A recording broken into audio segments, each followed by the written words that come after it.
I swear to God, George Costanza is writing Monday Night Raw these days because it is a show about nothing.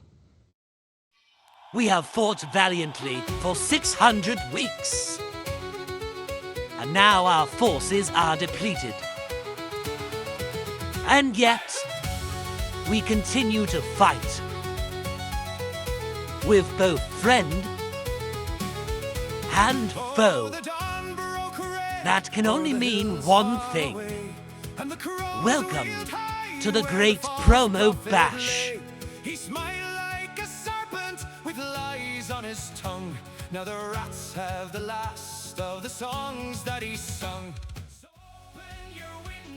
Jesus Christ, it's hard being a wrestling fan sometimes, but thankfully, you're joining us to celebrate our 600th episode, and a very happy birthday to the man himself, El Jefe Moses Marquez. A big old thank you, and yes, we have finally reached episode 600, and no better to do it on than today, July 23rd. Welcome to the Great Promo Bash. You are celebrating my birthday, and the 600th day, if you will, with the Captain El Jefe and our man Beer. I've got cake on the way, but before we talk some wrestling and include our predictions, we got a whole lot of predictions. Again, for a show we've already been talking about off air, we don't know what's going on. It's a whole lot of nonsense, but we got to cover this Sunday's AEW Redemption, with only one match actually having redemption behind it. Exactly. Don't name shit if there's nothing behind it. There is nothing behind it. Also tonight we have 4 huge matches for you, including myself performing double duty.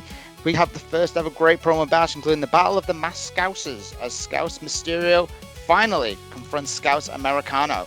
Plus, for the second straight week in a row, for the bitch Chris Reid to pick up a mic as he goes one-on-one with Mike Larkin. Thanks. The second straight week out of 3. And as Beer just said, it's double duty for him because not only does he defend his Knowledge Championship against El Jefe's TV Championship in a winner-takes-all trivia battle, but he also gets his rematch against the Phoenix for the Max World Championship in a last man standing match. Yes, you heard me right. It is actually a last man standing match, and it will take place at World's End. Oh my goodness, a whole lot stacked, but we have something a little bit more important to do. It's time to talk some shit about WWE. So we talked about shows that are doing absolutely nothing. We said Dynamite was a struggle, and apparently Raw was that much worse. I didn't even catch highlights this week, so it's got to be that bad. Raw, without the ad breaks, was an hour 30. Mm-hmm. Even usually when you take the ads out, it's just under 2 hours. Okay, not too bad. But even then, they still had nothing but video packages. I thought people were exaggerating because I saw people reviewing Raw before I actually watched it, and everybody was saying there was no women's segments, there was no women's matches. And you know, they were right. Like Maxine was featured in a segment. Liv was brawling at the end, but other than that, there was no women's matches. There was no women's talking segment. It was a sausage fest, and it was a snoozy sausage fest because literally nothing happened. Just good old fashioned nothing. I'm not that surprised. What's coming up for them? Is there anything happening with the E coming up soon or no? That's the What's thing. their It's next SummerSlam. SummerSlam. Wait, SummerSlam. Wait a minute. Isn't SummerSlam in August? Summer scam, as Usually, I call it. so SummerSlam. It used to be the end of August, and they started moving it to the first weekend for whatever reason. It's next. So it's next week. Next It's Saturday. next week. It's next week, and I've been saying all week it's been the blandest, the dullest SummerSlam build I've ever seen. Like, yeah, I'm kind of hyped for Ober and Brock in Hell in a Cell, but other than that, Roman Seth, I don't care. I fucking love this company. You hear me? I fucking love this company. The only 2 matches I give a shit about SummerSlam, obviously Ober and Brock, and Gable and Penta. That match is gonna slap. Yeah. It's gonna be a good match, yeah. Yeah. But you know, on paper, Brock Lesnar versus Ober Femi in Hell in a Cell sounds like a huge match, but it comes with it comes with the prerequisite that Oba went through the King of the Ring for nothing. He gave up a title shot for another match with Brock. You could have set this match up anyway. And I think that's what's making me not give a shit. Not so much give a shit, not give so much of a shit about it. It should be bigger than it is. Yeah, that part. No, you're hitting the nail on the head, dude, because we've already talked about it. We've already talked about it. Like, I think we gave them numerous different scenarios in which you can lead Brock Lesnar down this road. Maybe even give him a one-off fucking random title reign just to have him win it. Oba win it back. We gave him all kind of options. I know we did. I swear to you, we did, and we could have gave it to them for free for even a nice little shout out on a television show, for crying out loud. But no, nothing. Didn't even want to take that simple advice. Instead, the second you said the sentence and it clicked in my head when you did, he won the King of the Ring for nothing. Yeah. Andre the Giant Battle Royal. That's what that was. You just took a shit on your biggest tournament, on the biggest tournament that WWE's ever had, the one that has made and broke superstar after superstar. There's a corner on my little corner over here with a guy that's bald-headed. He didn't get nowhere without that King of the Ring. Let me just leave it at that part. If you understand the magnitude of it, and you gave it up for just a cage. That's all it is. That is all this is. Again, if you could have made it where Brock screws him out of a championship reign or whatever, somehow fucking sneaks a belt on a Saturday night's main event or on a fucking Raw because you've done it before, and then this turns into the main event that we want, the main event that looks a fucking a mission, but it's not gonna be the main event. It'll probably open it, but it'll be Hell in a Cell, Oba versus Brock for the world heavyweight championship. I would think it's on Raw. So it's like, it fucking writes itself. It really does write itself. I swear to God. Unless I'm a genius, which I will gladly take that. Gladly take that match. If you want to color me a genius, then I'll take it. But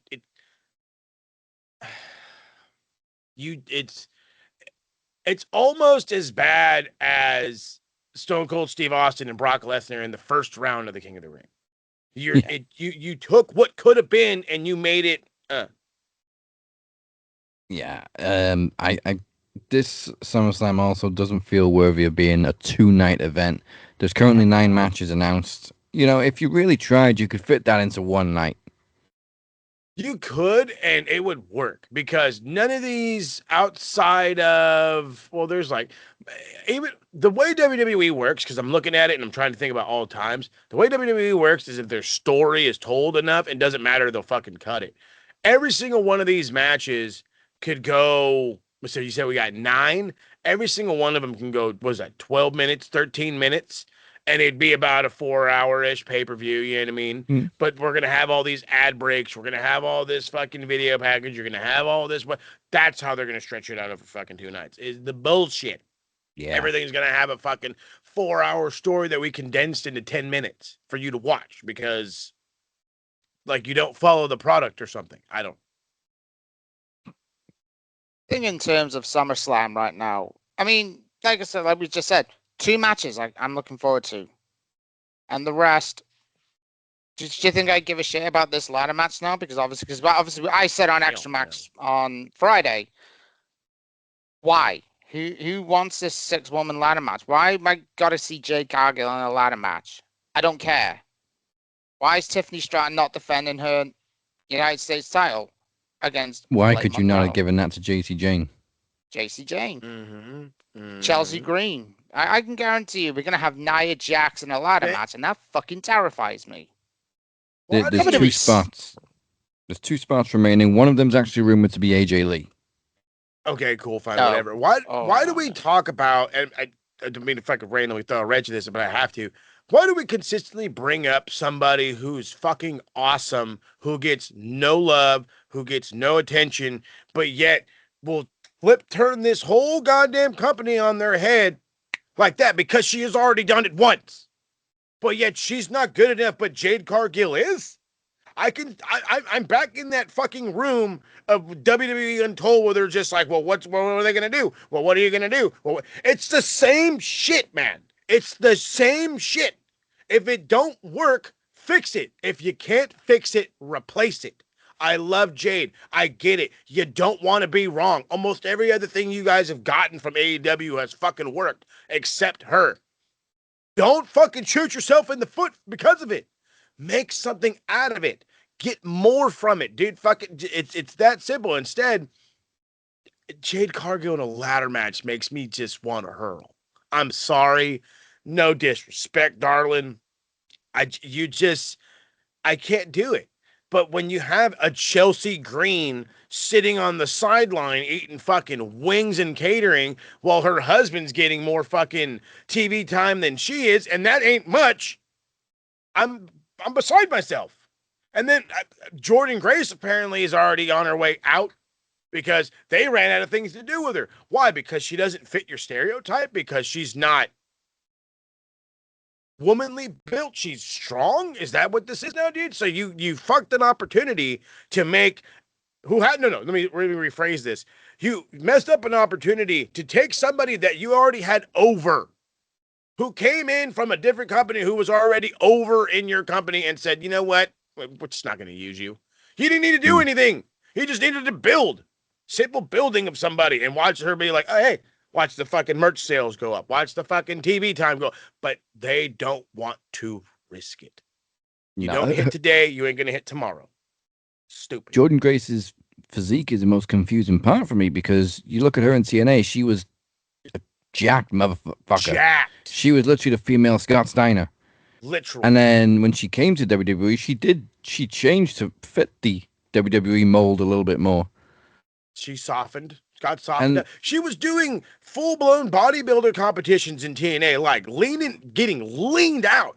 And now she's more of like a feminine, which is fine. I don't have a problem. I kind of appreciate it. Either way. But exactly. What? She molded for you. And you can't even book her? It's unbelievable. Because I think with Jordan Grace, if she was in the E during Vince's tenure, Vince would have booked her well. Because he obviously, Vince likes his big muscled guys, like your Bobby Lashley's, Roman Reigns. I think with Jordan Grace, I think you'd have booked her well.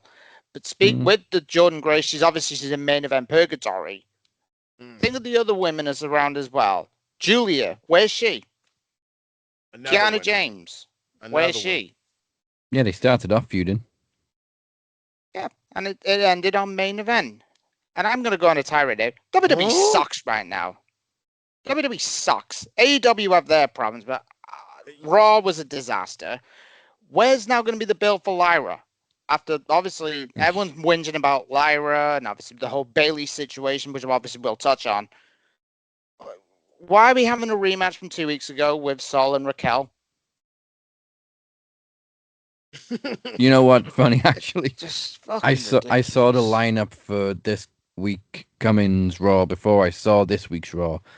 And it made me not want to watch this week's Raw because I saw next week's lineup and I'm like, okay, another talking segment with Roman and Seth. Great. Another segment with Ober and Brock face to face. Great. Seen that before. Weigh-in. And then we've got a Joe Hendry Danhausen concert, which is probably going to be funny, but cool. Where's the rest? And then they announced one match, Sol Ruka versus Raquel, which, like you said, we saw a couple weeks ago. Who the fuck's writing this shit? Why are we not building Roxanne with Liv? Why are we not building anybody? Oh, they're tiptoeing around that for fucking months. Name me somebody they're trying to build outside of fucking Chad Gable right now, please, because I can't think of it. Everyone else is a plateau. Everyone else is a plateau.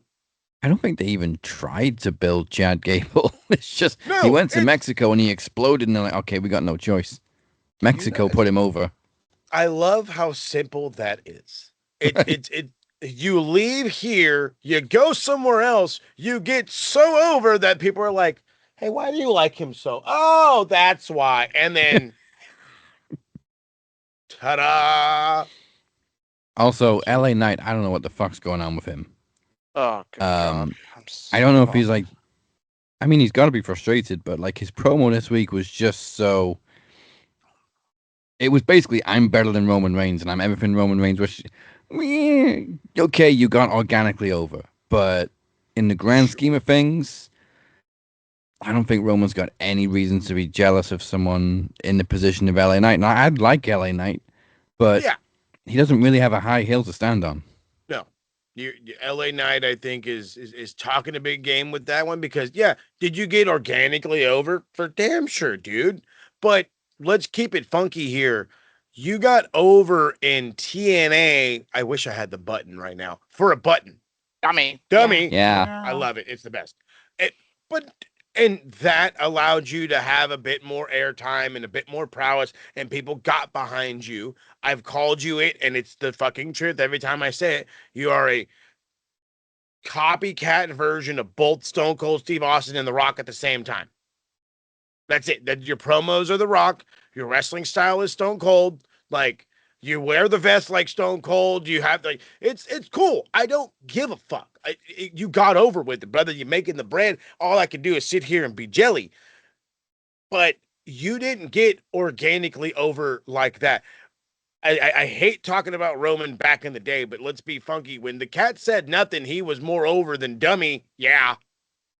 When he didn't say nothing, he didn't say a lick, he was more over than LA Knight in fucking TNA. When the magnitude that was Roman Reigns peaked all of pro wrestling for fucking 2 years, LA Knight couldn't fucking hold the torch to the cat. Again, I like LA Knight. I think LA Knight could be something. I think WWE could actually make him a world champion, and then maybe he's in like the echelon of like The Miz, which, I mean, hey, let's be funky. That's not a bad ceiling. That's really not a bad ceiling.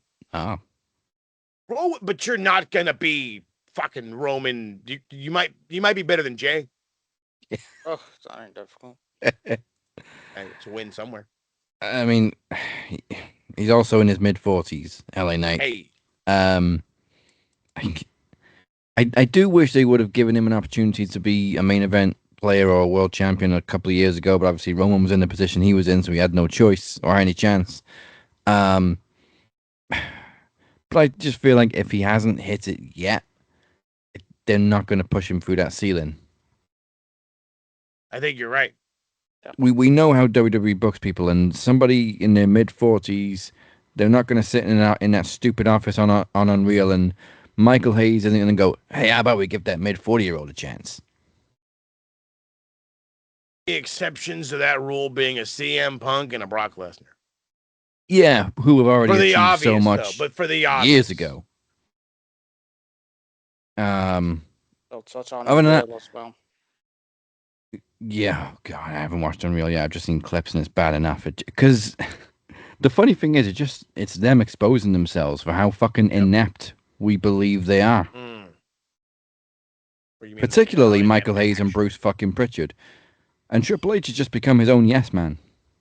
Yeah, I'm glad everybody's noticed that. I'm glad everyone noticed that fucking Bruce Pritchard, I don't know, is stuck in the 90s.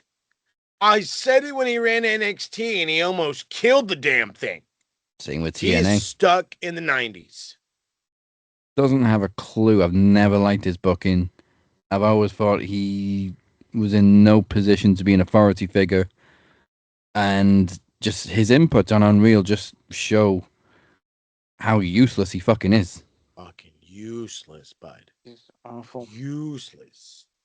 This is the guy who pitched the massive angle of John Cena turning heel without any foresight.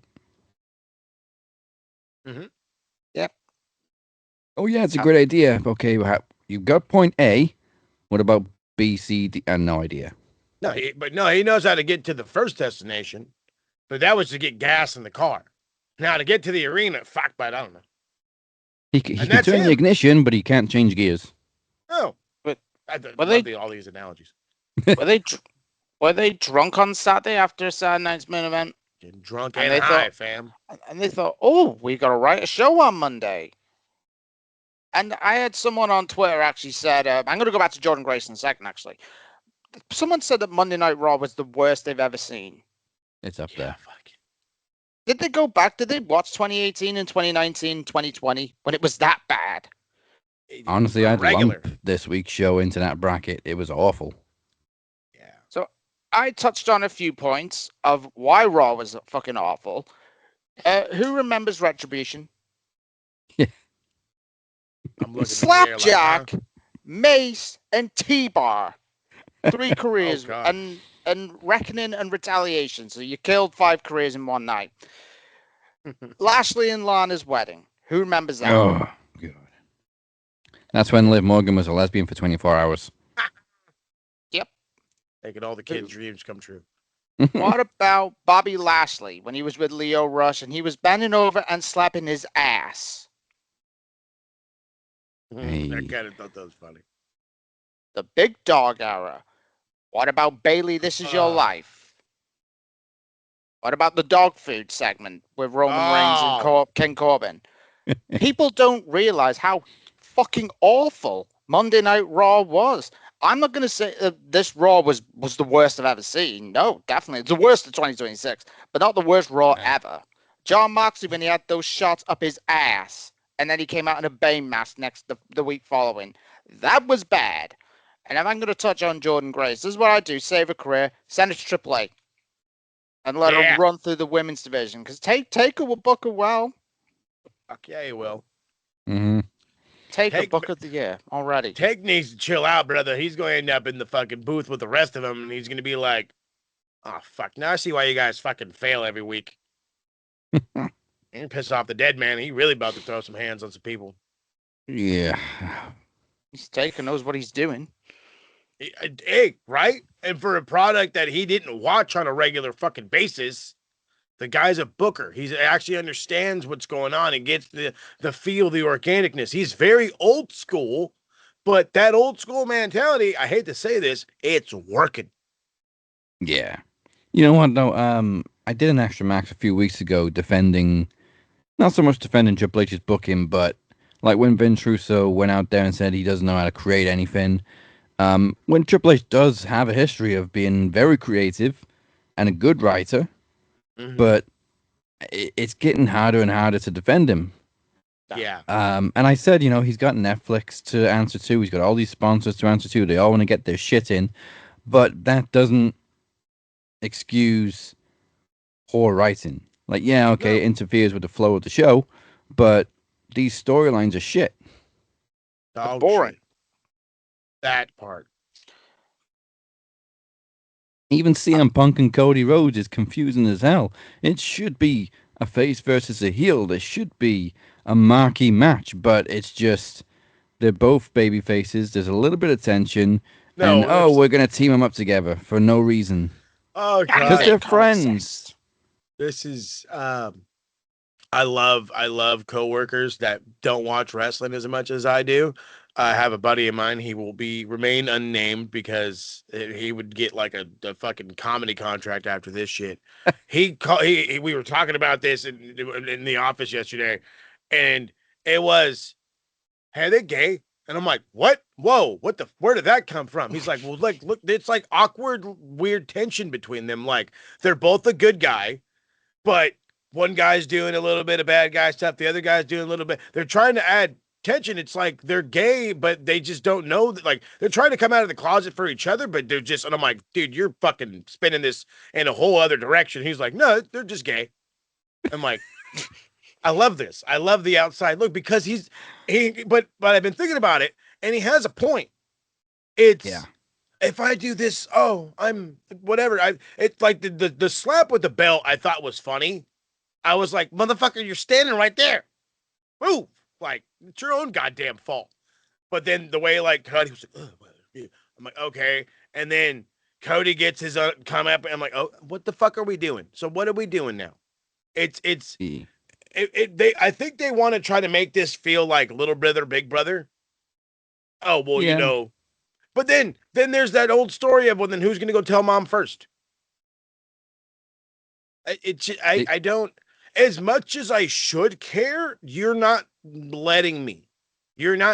We told you what to do. Again, another one. Well, we told you what to do.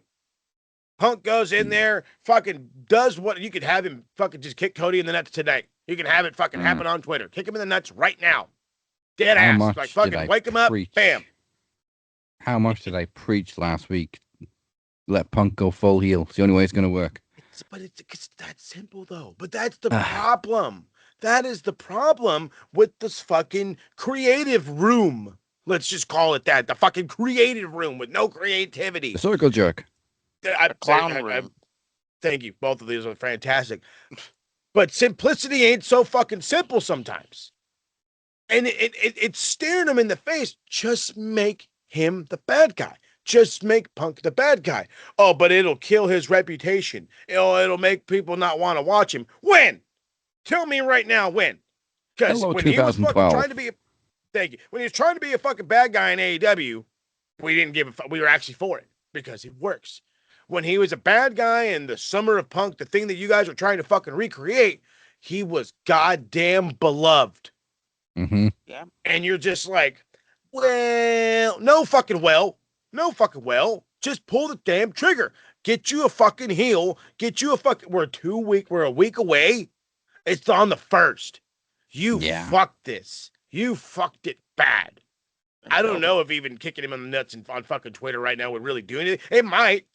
It really might. But you need a clear heel. And CM Punk is it.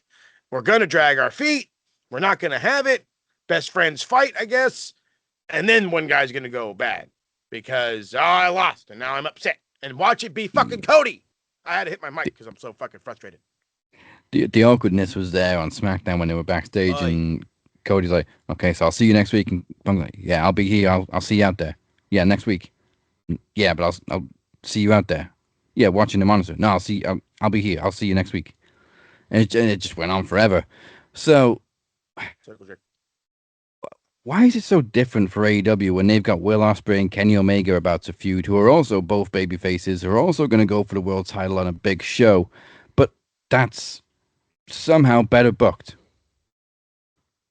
And I'm so glad you brought that up. Beer and I were talking about that before we started recording. It's because of Mox. Because they have that, hey, look at the, and they're pushing it too. This is one of those other things where it's being booked better, but not by much. Both of these companies are kind of going down the toilet right now. They are taking the longest World Cup break I've ever fucking seen. Okay, they're just they know to give a shit about us right now. Everyone's watched the World Cup. What do you mean the World Cup's over? Fuck. Yeah, time to get back to work, bud. Time to get back to work. But they have a scapegoat in Jon Moxley. It seems to work because Kenny's just being cool Kenny. He's just being cool Kenny. Will's being a little over the top. But then again, he's excited. He's this young pup, fucking new fucking neck or whatever. But then every single time where you're just like, okay, here you're starting to get that awkward tension. Here comes Mox, like the sweater kid. Hi guys, I want to be your friend. Like, oh my God, go away, you dork. He was the voice of reason last night, though. I was dying in that opening segment when Will and Kenny are just, having a casual conversation, hanging out, even though they're going to face each other. Mox just walks in, so much tension, and walks off. And then Kenny's like, well, there wasn't. Yeah, exactly the whole point. That's what I'm saying. He's the fucking weird hooded kid in your classroom. If the moon exploded, we'd all die. And just walks away like, what the fuck? Are you put above the moon? If it wasn't such a perfect match between two outstanding athletes, between Will and Kenny, I'd say make it a triple threat. But let's not. Let's keep it simple. But it would be a good story if it was a triple threat. Just no, it doesn't need it, but it could use it. No, that's why it's better than the WWE booking, because if worst case scenario, you could make it into something else. But this is perfect the way it is. However, in my opinion, I hope I'm wrong, Mox is going to be a part of it somehow, some way. It might put a damper on it. I fucking hope not, but we'll see. How I look at it with this whole Rollins and Roman. Hey. Do you know they faced each other 11 times? Stop. 11 times. I said to Mo before we come on the air, the build between Ospreay and Omega. Remember the press conference before Wrestle Kingdom? Mm-hmm. That press conference had so much tension, and you had Ospreay obviously calling Omega every swear word under the sun. It was fucking great. But it feels like it's, hi, big brother. I'm going to face you, little brother. Big brother, little brother. It's like, I want these two to kick the shit out of each other to show, because it's two baby faces. And Saturday's main event, I'm going to touch on that. They made Rollins look a bitch. And these two bombs, whoever they are, Tyrese Halliburton and whoever the other bomb is, I'm like, I don't give a fuck about these two clowns. I want Rollins and Roman to beat the piss out of each other, but not having celebrities. That was the worst ending to an event. It wasn't a PLE, an event I've ever seen. It was so fucking pointless. It was 15 minutes of, hey, we're the top athletes in our respective sports. I don't give a shit. I don't give a fuck about you rubbing each other's dicks. No, I read. Have fun. I don't give a shit. And I thought Saturday Night's main event wasn't actually a bad show. Up until our final segment, it was okay. Yeah, 4 decent matches. And then they end it with this stupid fucking celebrity jerk-off segment. Hey, I got a belt. Hey, you got a cup. I win a belt too. I don't give a fuck. Don't give a shit. It's just embarrassing. Proper embarrassing. WWE sucks right now, and AEW is not that much better. Holy shit. If they'd have maybe put that segment in the middle of the show, it wouldn't have been... I mean, it still would have been pointless, but it wouldn't have been so bad. But to finish your weekend event on that segment, it's just fucking stupid. It's embarrassing. Especially when you've just had one of the world champions actually wrestle right before the segment. Remember, if Roman doesn't open the show, he closes the show. It's the same with Brock Lesnar. And that tag match, I've always a great tag match. Like, we had 4 very good matches, and one decision I knew was correct. Obviously, Fatal Influence. Congratulations to them beautiful women.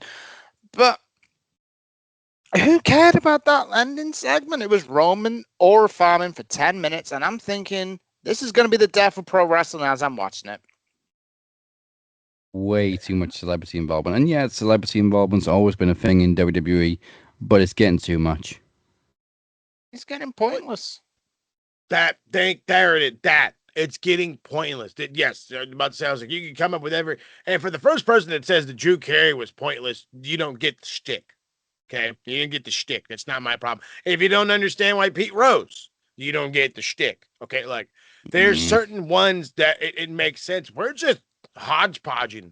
This is more Travis Scott all over again. Just like, hey, you want to go on TV and be a wrestler? Sure, bud. It feels more intrusive at this point, and it's on the same level as the World Cup halftime show. Like, good God! Other than the first 30 seconds, it was totally unnecessary. It's a Super Bowl thing. We know there's always a halftime show, and there's been some fucking iconic ones: Michael Jackson, Prince. But it's never been a European football thing. Halftime is when we go for a piss. Yeah, that's go for a piss, go for a pint.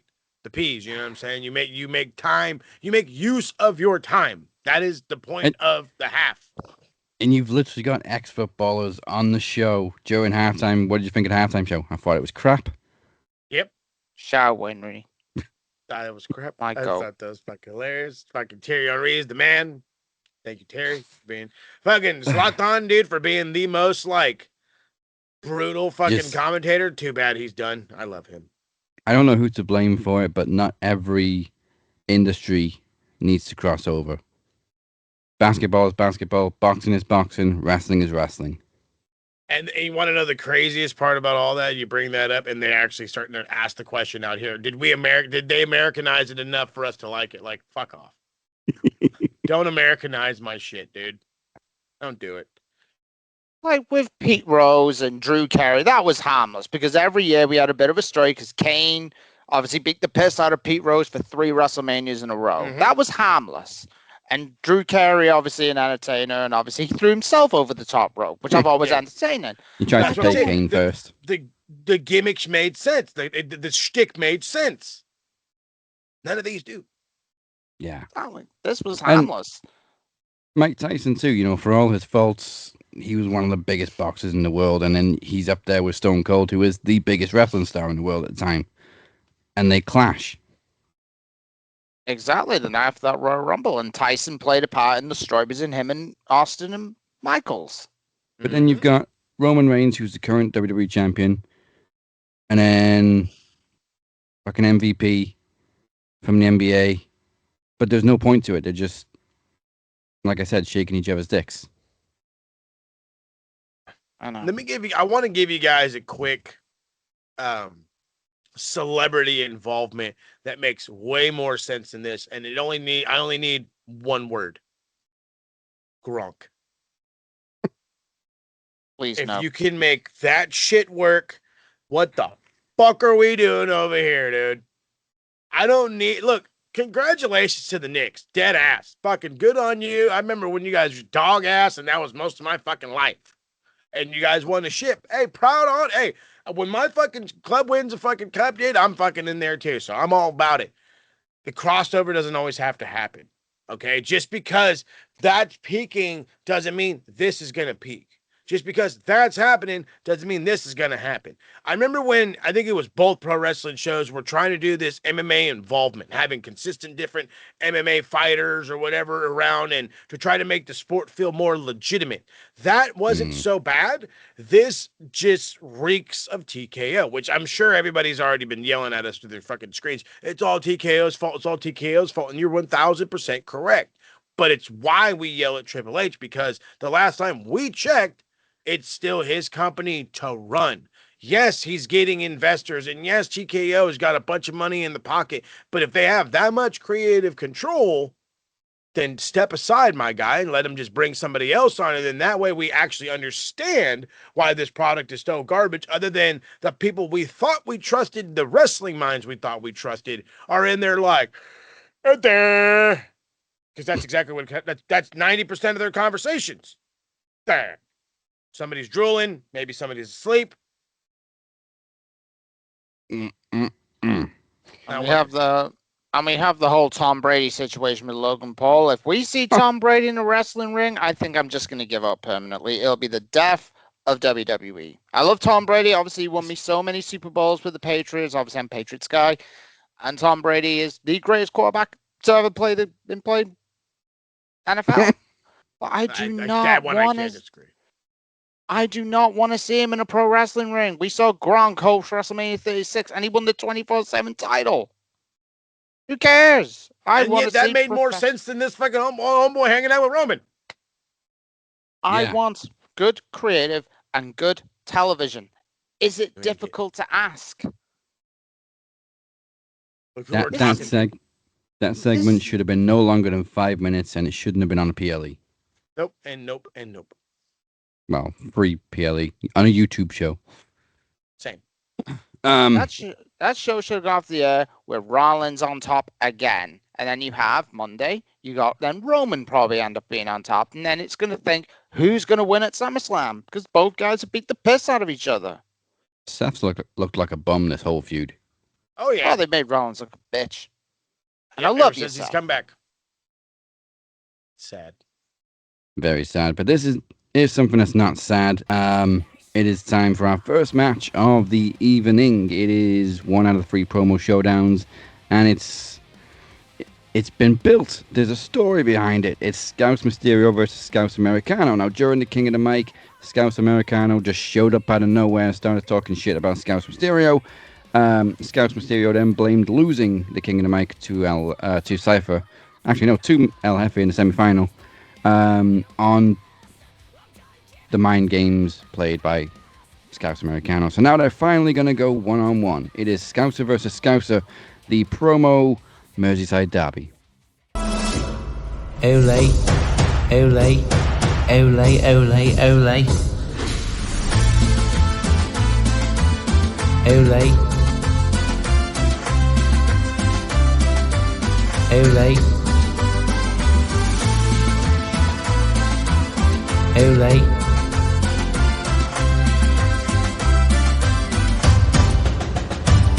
Ole, ole, ole, ole, ole. I'm going to keep this very simple. Scouse Mysterio, you are a failure. You are an embarrassment. An embarrassment to promos. An embarrassment to luchadors. And an embarrassment to Liverpool. Every time you've stepped in front of this camera and claimed you were going to win this, that and the other. You failed. You couldn't beat Robert Davis, and you couldn't win King of the Mic. And you're going to blame me for getting in your head? Mate, if I was in your head, you wouldn't have made it past the first round. You lost because you're weak. You lost because you lost your battle. The only person to blame for your loss is you. So you can play to your stupid old Kenny God, and you can sit in the shower and feel sorry for yourself. But it doesn't change anything. Scouse Mysterio is a joke, and it's time to put you down. Alright, here we go. This is my theme song, this is. What are you laughing for? I'm being serious, this is my theme song. Oh, shut up. Booyaka, booyaka, this is my year. Booyaka, booyaka, calm down, calm down. Booyaka, booyaka, this is my year. Booyaka, booyaka, Scouse Mysterio. Booyaka, booyaka, this is my year. Booyaka, booyaka, calm down, calm down. Booyaka, booyaka, this is my year. Booyaka, booyaka, Scouse Mysterio. I had everything in the bag. You cost me everything with your stupid fucking leather fetish. Scouse Mysterio is the greatest luchador on the Mersey. I have defeated legends in the Liverpudlian pits of Lucha Libre. I am the product of a Scouse mother and a man from El Paso, and that's a fact, that is. I won't be silenced by a biker bitch gimp. Robert Davis was a fluke. Moses Marquez took advantage. But you, Americano, I'll wine you, I'll dine you, I'll fucking shank you, and I'll take you out the back and spank you and send you on your merry way back to the fucking Mersey. Oh, fucking hell.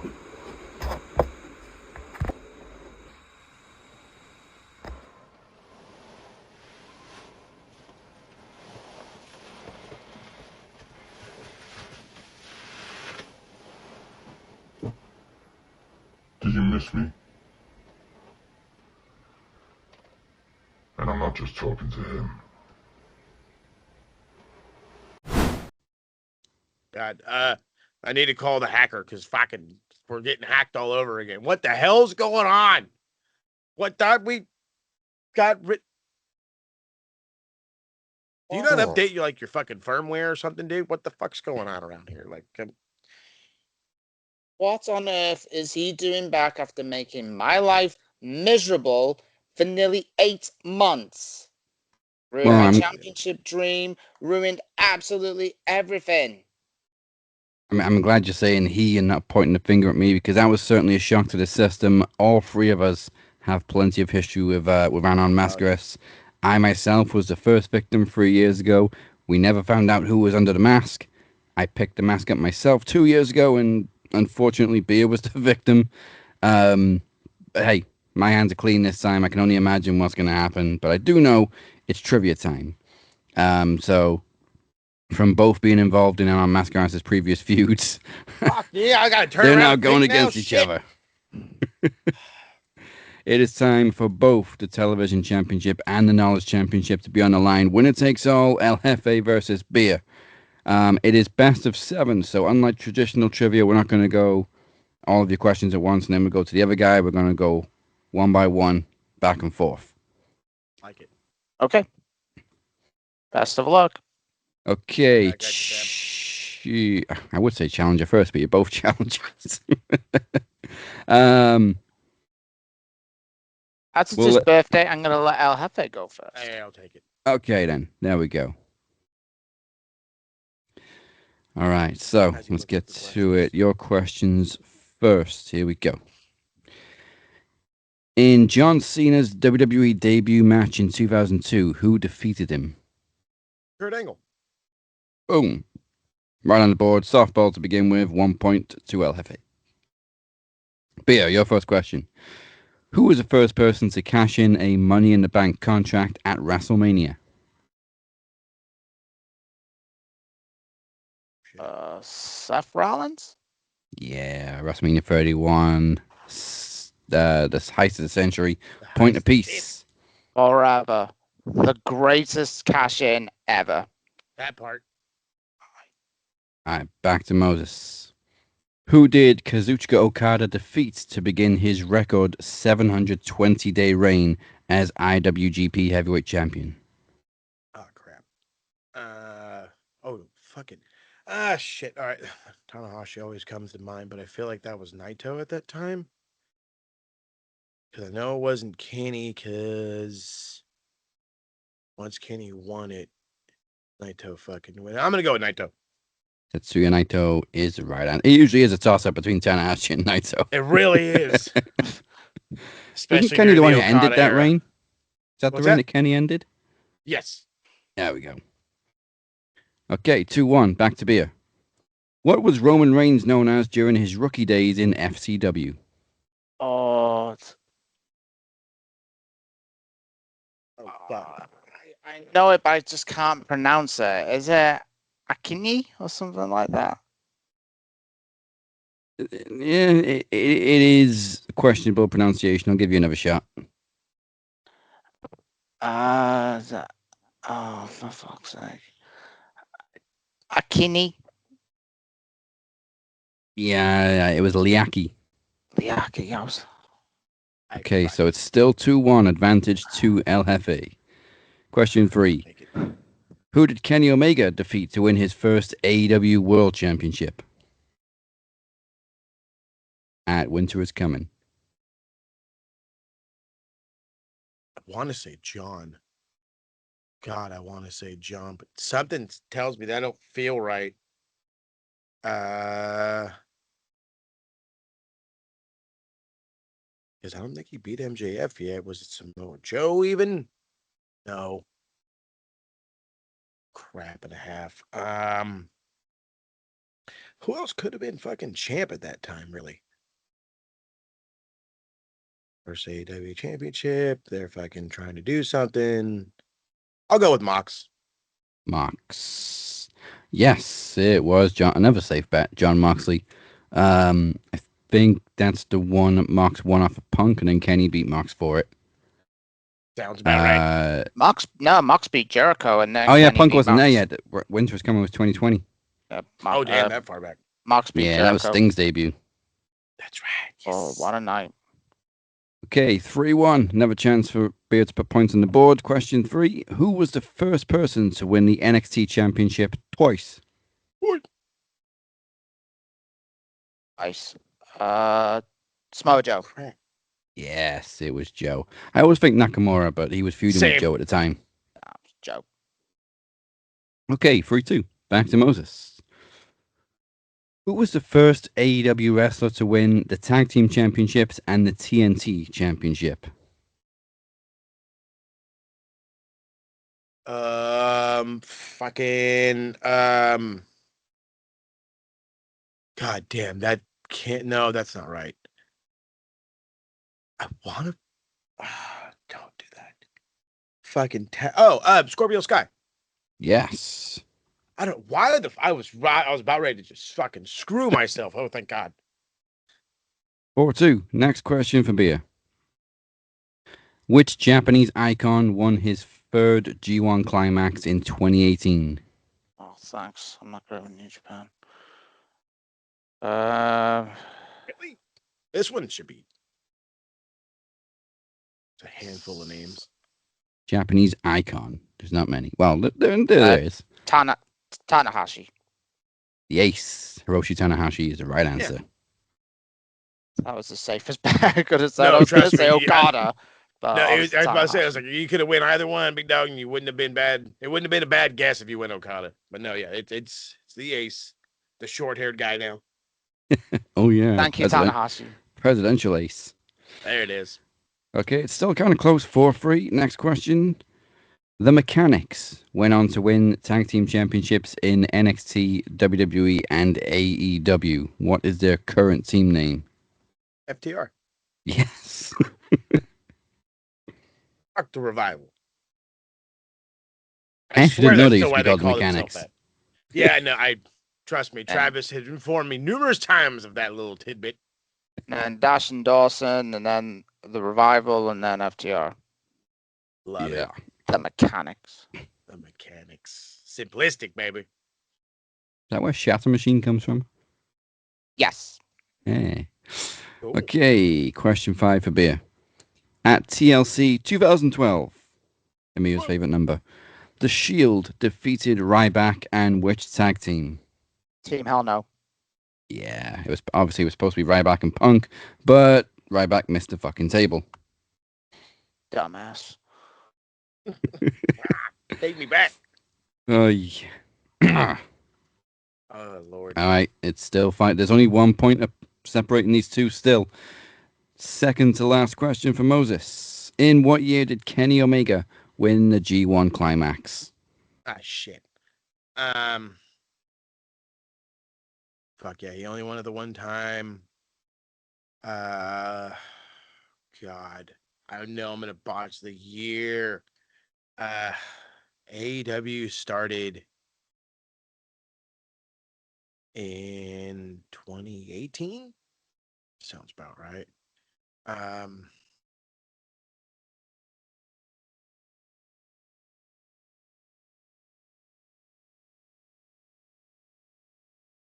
Oh, wait a minute. I got a perfect way to fucking figure this out. Lucas is 9. So, fuck. Okay. I'm hoping I've got 3 numbers. They're all relatively close to each other. I'm gonna have to just go in the middle. 2018. 2018 was Tanahashi. 2 years before that was Kenny Omega. 2016. Yep. Okay, a chance for Beer to even the score now. Can you get number 5 on question 6? What were the Young Bucks known as in TNA? Generation Me. Love it. Gen Me. Joe, what's actually mad? That tag match against the Machine Guns, I went back to watch it again. Holy fucking shit, that match was unreal. Again, that's why they should be champs and have a match with them at Wembley. Thank you very much. Some of the best tag team matches I've ever seen between those two teams in TNA. Oh, it's unbelievable. So it is even at 5-5, and there's 1 question left apiece. So this could end up in a tie. Obviously, with 2 titles on the line, in this case, a tie would mean they both keep their titles. So we'll see how it goes. Final question for Mo. Who did Charlotte Flair defeat to win her first women's championship on the main roster? Oh God, didn't Would have been the Divas Championship, actually. No, I'm about to fuck that over. No. Shit. My 2 answers just came back. Both of them just came back. And I think I'm right on either one. I can't figure out if I am or not. And if I'm not, who gives a shit? So we'll fucking take a bit of a gamble. To win her first fucking belt. She beat Asuka. She fucking beat the fucking streak at WrestleMania and all that bullshit. So it wasn't her. One of the most dumbass decisions I still think I've ever seen. Fuck you, Vince. That's why the 2 names are sticking out of my head. Which one was it? Which one was it? Fuck me. Shot in the dark. Mrs. Punk, AJ Lee. Ooh. Nope. It was almost Mrs. Cena at the time, Nikki Bella. Oh. Not even on my radar, she wasn't. And funnily enough, that was the longest reigning Divas run, which they booked Nikki on just so she could break AJ's record. Nice. Out of pettiness. Out of pure pettiness. Hey, man. Of course All I right. would forget Nikki Bella. It's 5-5. Is a chance for Beer to steal it right at the end. Final question. Who was the final ECW champion under the WWE banner? Oh.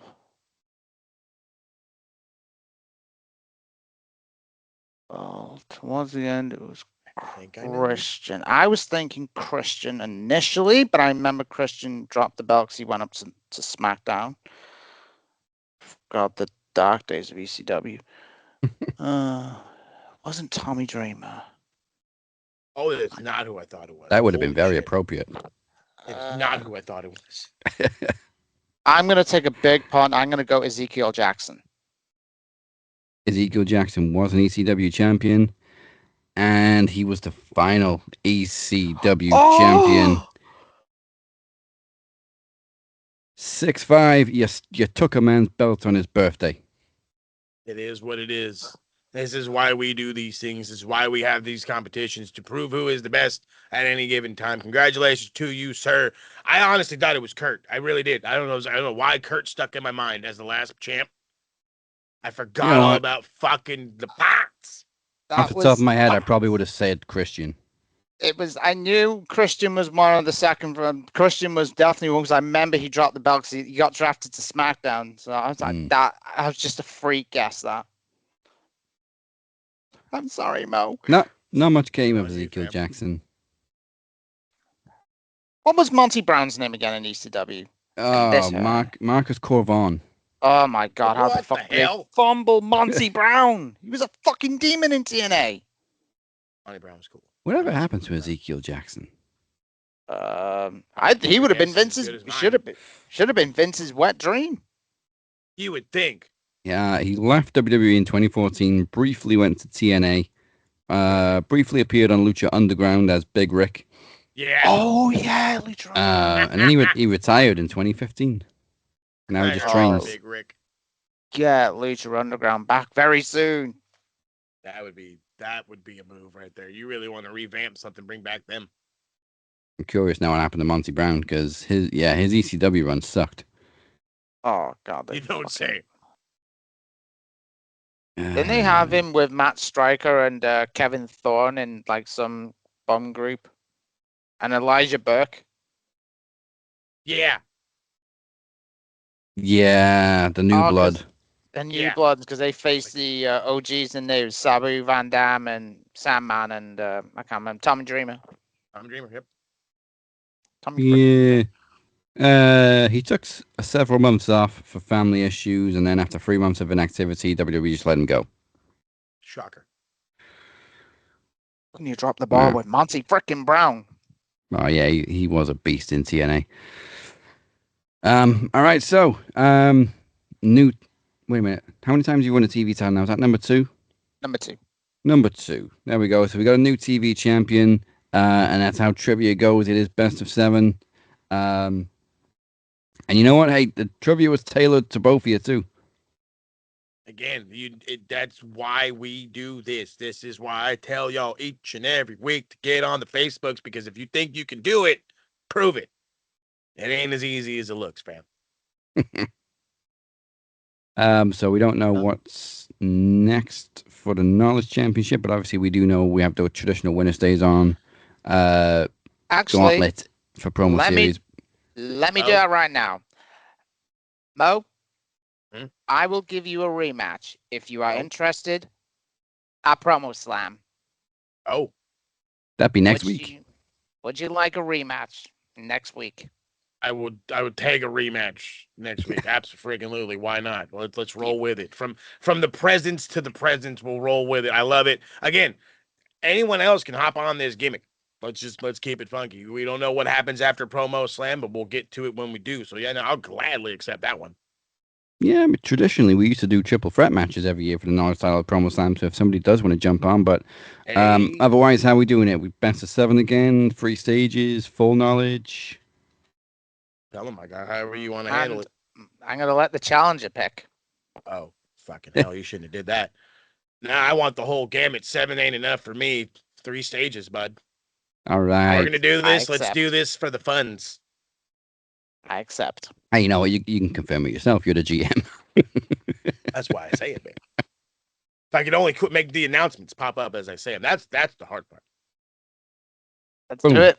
There you go. Post-production magic.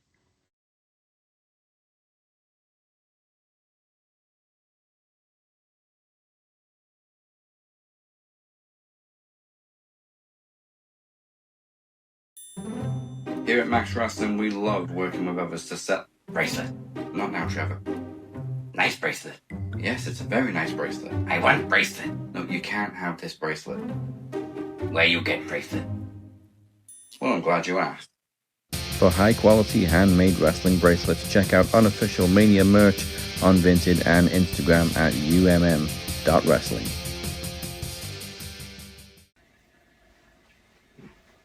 Bracelet.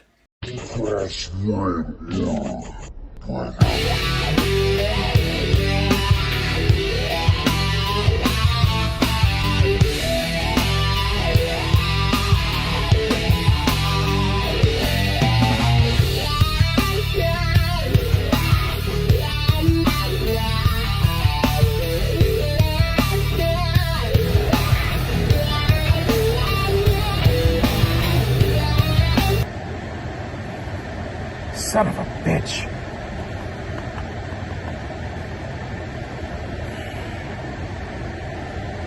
Come on, pick up, damn it. Demoness. Sorry. I'm not. Listen. I know that the shape is back. I saw what he said, brother, but listen, we don't have to do this. It's a trap. Look. We just need to... No, Demoness, I'm not trying... Okay, calm down, brother. I'm not trying to tell you what to do. I'm just saying that... No, I don't doubt you. Let me tell you something, brother. Yeah, I'm aware of your... No, I know what you're capable of. I'm not scared. I'm just saying... We don't have to do this. Okay? We got all the dominoes in our corner. We got the total advantage here, dude. We have no reason to give in to this. The Jester.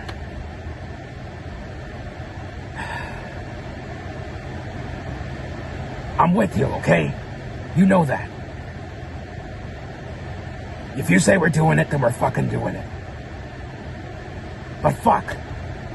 We didn't have to do this, and it feels like a trap, but okay. I'm not gonna say shit else about it, okay? I'm in the car right now. Okay, yeah. I'm on my way.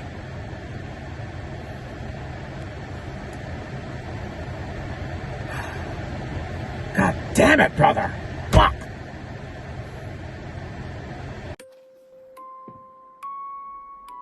Well. Look who's come crawling back out of his hole. It's been a while, my sweet shape.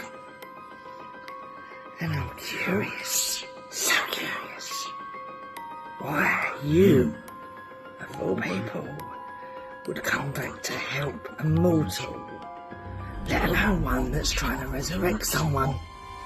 It's not your thing. But, as always, never disappointing, predictable, not shocking. That's not how you play game, Shape. And we know how this game ends. Why would you think I'd be interested in the one I fried and killed?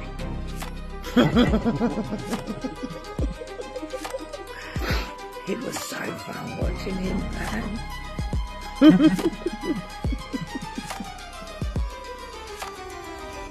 Shape, I accept your challenge. But you're the one that's gonna suffer. Just so you know. See you soon, Shape. I'm waiting. Tick. Tock. Tick.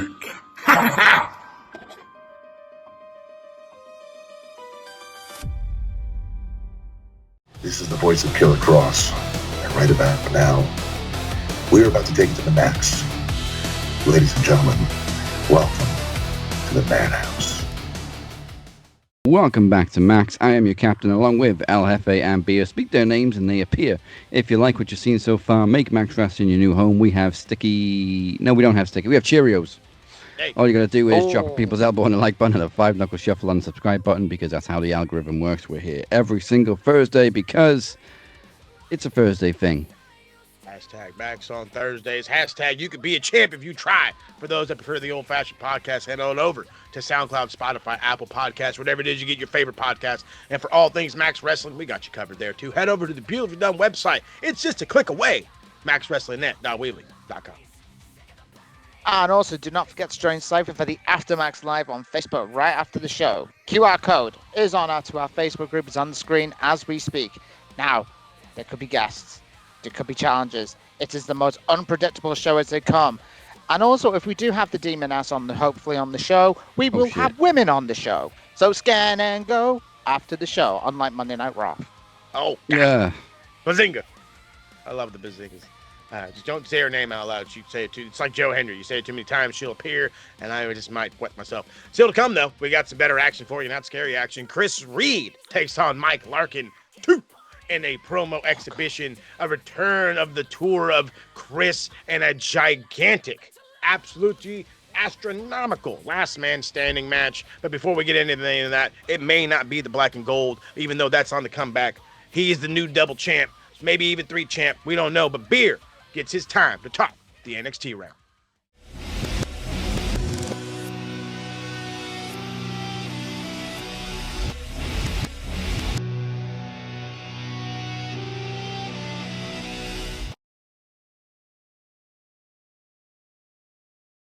All right, thank you for your beautiful introduction, Mo, as usual. So NXT, good show.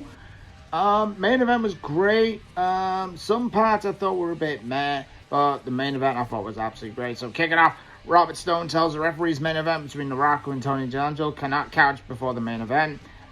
Thea Hale comes in to talk to Robert Stone about something, but Natty says she's going to come in and beat Jada Parker and seemingly wants to try and recruit Thea to go into the dungeon. They go a little bit further on down the line there. Opening match, Romeo Moreno, Noam Dar, and Saquon Sugars face Dark State. This was good, but it was quite predictable. It was going to be a Dark State win. Dark State do win with the Death Valley Driver and a double toss powerbomb as well. So okay for what it was. After the match, Saquon and Dion had to be helped apart. Saquon's theme is awful, by the way. Backstage, Izzy, and Thea. Oh man, too many Izzy's in this fucking show right now. We're unhappy with how things are going on around here. Kendall Gray and Jada Parker get into a little bit over Natalya, but then they both calm down. We do have Kendall Gray, beautiful as usual, with Ren for the face-to-face with Lola Vice. Lola then comes out, said that she hasn't done in NXT. This was fun. The match has been confirmed for August 4th as an underground match. Lola is unbeaten in underground matches.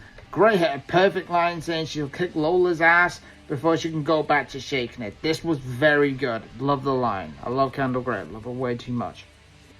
We got Keanu Carver going one-on-one with Hank Walker. This is pretty much a squash. Keanu wins with an Alabama slam. We get the return of EK Prosper, Eli Knight. I will forever call him Eli Knight, which was pretty cool.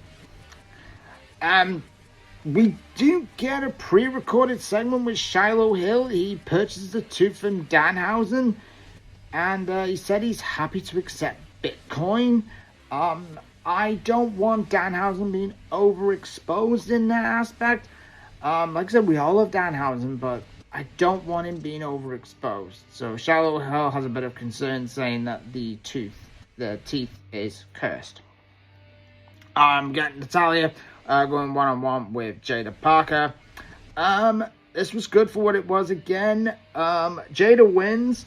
She had Natty in the sharpshooter, but then there was a towel that was thrown in the ring with people thought it was going to be Carmen or Nikita, but it turned out it was Thea Hale that threw in the towel.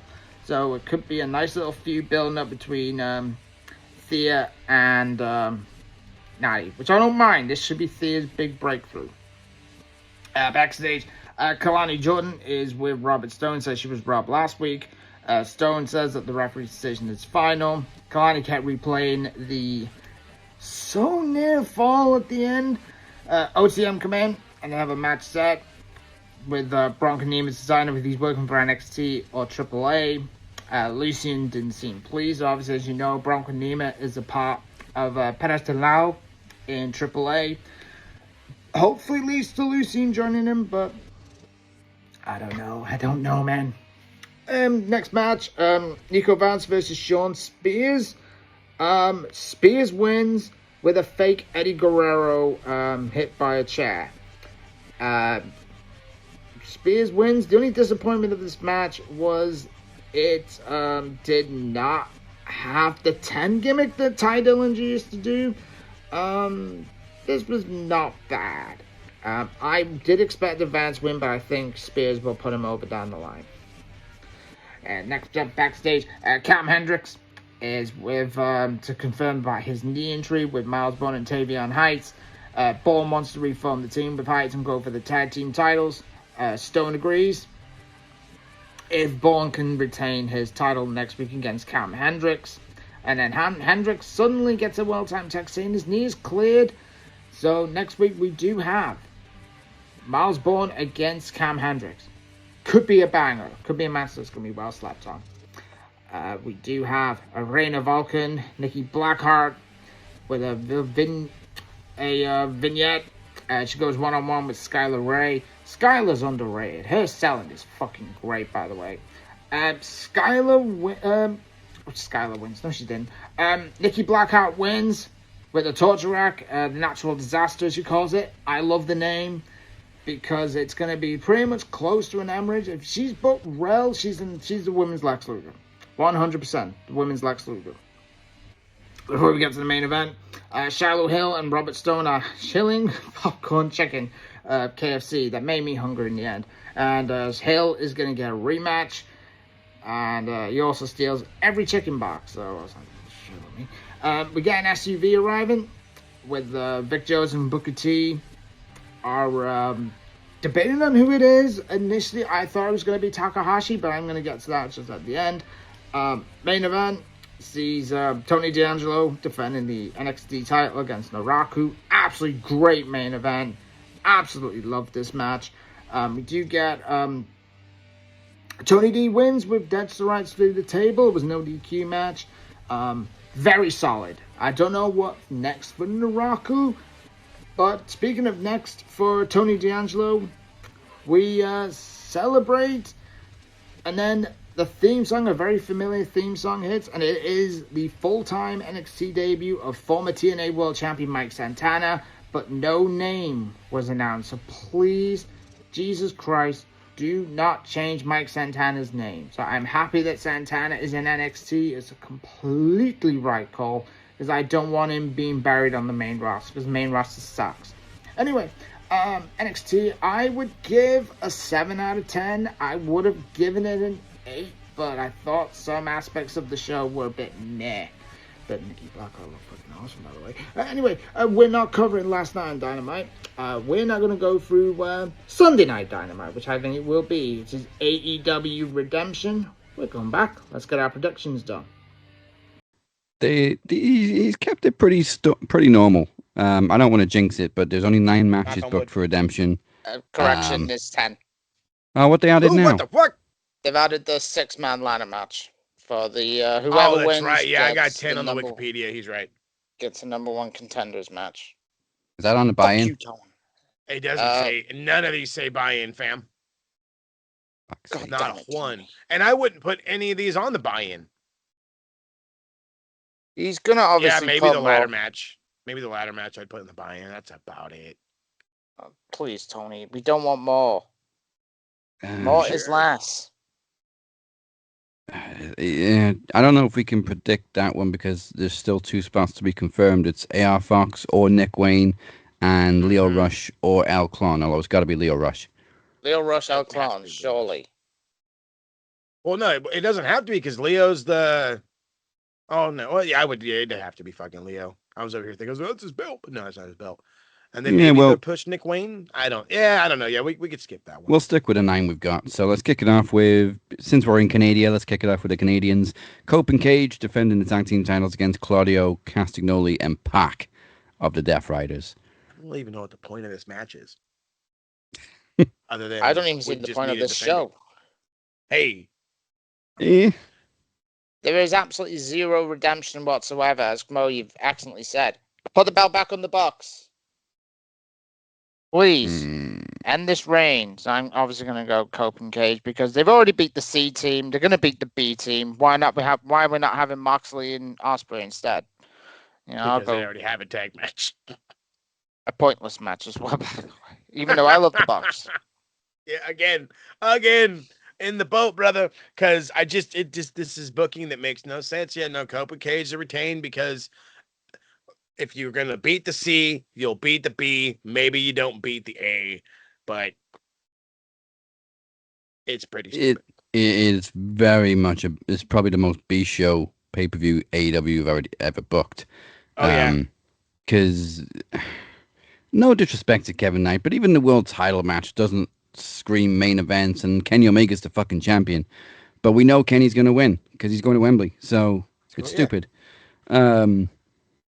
Other than that, I've put Jericho and Ciampa as a possible main event because it's the only one really that seems worthy of the main event. But anyway, I'll go Cope and Cage too. I don't really think there's any point in them dropping the titles, especially when they're on home turf. Mm-hmm. So all in. Dropping it all in. Belt the box and start all over again. Yeah. We'll go to the national title. Mark Davis defending against Andrade, and I'll just say I keep forgetting Mark Davis has a championship, so you better give it to Andrade because the man's over. How you know? Oh, but Mark Davis, to be fair, is killing it. Okay, Cat's killing it. I think been some of the best work he's done. Now here's my conundrum. Don Callis cannot stand Andrade because Andrade's basically told him to fuck off, the whole fucking fuck Don Callis shirt, all that, whatever. And there's just too many numbers in the Don Callis family. I want Andrade to win. I think this would be the perfect thing to do, is to start with this belt, bring it some sort of relevancy. But I feel like there's a bigger picture. I feel like that maybe he ends up going for the international championship and beating Kyle Fletcher. Or maybe he's the guy that ends up beating Kevin Knight for the TNT championship, but it's going to end up being one of the bigger belts that he wins. So for this one, as fucked that it's going to end up being, I feel like there's going to be interference. Mark Davis is going to retain. Andrade get a shot at a bigger belt. So just, I hope so, just because I think he's worthy of so much more. But this wouldn't be a bad start. Even if he ended up collecting all the mid-card titles and was like the fucking, the new belt collector like Kenny was. Fuck it. I love that idea, but I don't think they'd pull that trigger. I think they're just going to have him kind of go through everybody. How you know? How you know? Even though Andrade is probably one of the more over guys right now in AEW, and I love it. Davis, I'm so glad they're doing something with Davis.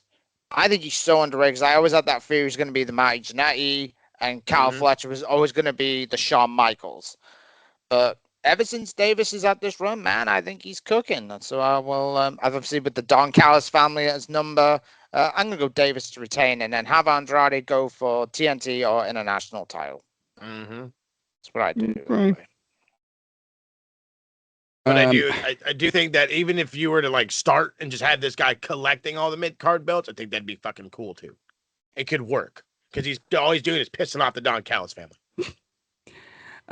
This next one, I honestly struggled with. Hikaru Shida defending the TBS title against Maya World. I struggled because Shida hasn't had the title for long. She's only had it a couple of weeks. And Maya's on fire. She hasn't won much, but she's been getting high praise. And putting the title on her would be well-deserved and a great move. But if Shida had been champion for longer, or if Willow was still champion, then hell yeah, I'd go Maya World all day. So I'm kind of split, but Here, I get exactly where you're at right now. You're at the point of you feel like this isn't going to be a big enough win for Maya. You feel like there's not enough momentum behind it. There's just nothing there. I think you're 1,000. I think you're a fucking 1,000%. However, Hikaru Shida at one point was one of the women's pillars of this company and has since fallen off of a fucking cliff and then down a tree and then down a hill and a waterfall. I don't know what the fuck happened to the poor lady, but she's fallen all the way down. My world's on top. This young lass from wherever she's fucking come from has literally taken me by surprise. And I feel like you need to have some sort of, as we just talked about with the Mark Davis Andrade match, you need relevancy for this belt. And Hikaru Shida ain't it. My world might be. So I'd pull that trigger and go my world. Oh, so she's from Greenville, Texas, so pretty much the same where Athena was. Yeah. Booker T status. I like it. However, I do agree that Shida has fallen down so much because I remember she used to have some of the great women's matches when AEW was first formed. But Maya World's match with Mercedes still for me match tonight, Forbidden Door. This match only came along because I punished myself and watched Collision, and Collision is terrible. The reason why this match came along is Hikaru Shida won the main event. I can't remember who it was against. Queen Aminata. Maya World come down to make the save, and then Tony Schiavone said, "Oh, we just had an announcement from Tony Khan that the match is going to take place Shida against Maya World." I'm like, why? That was a very good Schiavone. Thank you. So I've got to go with my girl Shida. I love it too much. She's my girl Shida. My girl Shida. I love Shida way too much. The only thing that's pulling me towards Shida is the fact that she hasn't had it for very long. I think maybe there could be a rematch where Maya wins it, or in this case, maybe Athena costs her because she's still pissed off over the Owen Hart tournament. But it adds to the story. If there was a champion with a longer tenure than a couple weeks, then yeah. But I'm gonna stick with Shida. I like it. For now. You know me, I like a risk. I can definitely see it going your way. Kyle Fletcher defending the international title against Bandito. Hey, isn't it nice when you have a card full of champions defending their titles? It's kind of great. Not gonna lie, even though some of these matches don't matter. What was it Michael Cole said a couple of weeks ago on Raw? If you want to be a champion, you have to defend your title. I don't think anybody else in that company heard him say that though. But for this one, I love Bandito, but it's got to be Kyle Fletcher. Yeah, I think that one's kind of the obvious. Again, the numbers are on his side. Bandito has Brody King, but he is tag champ right now. They don't really are they Ring of Honor tag champs, I think. Bandito's the world champion. About tag team. But Kyle also added the stipulation last night that everyone's banned from ringside for this match. Oh well, then yeah. Even then, I love Bandito. Fucking the guy is he's a catch. If you could use him more in like the world title picture, I'd say go for it. This is a good spot, however, but Kyle Fletcher needs to maintain this belt so Andrade can take it off. Yeah. What I would have done with this match, if they are trying so hard to get a Ring of Honor TV deal, why don't they just do title for title? Because if Bandito's challenging for titles on the main roster, like international title, he keeps losing. He challenged Moxley last month and lost. Do title for title. And what surprised me is him bringing the belt out last night, because when does Bandito ever come out with the Ring of Honor World title? People keep forgetting he's Ring of Honor World Champion. He wears it all the fucking time. I just don't think people acknowledge it enough. But that's also the issue, is they don't talk about it in the aspect that they should.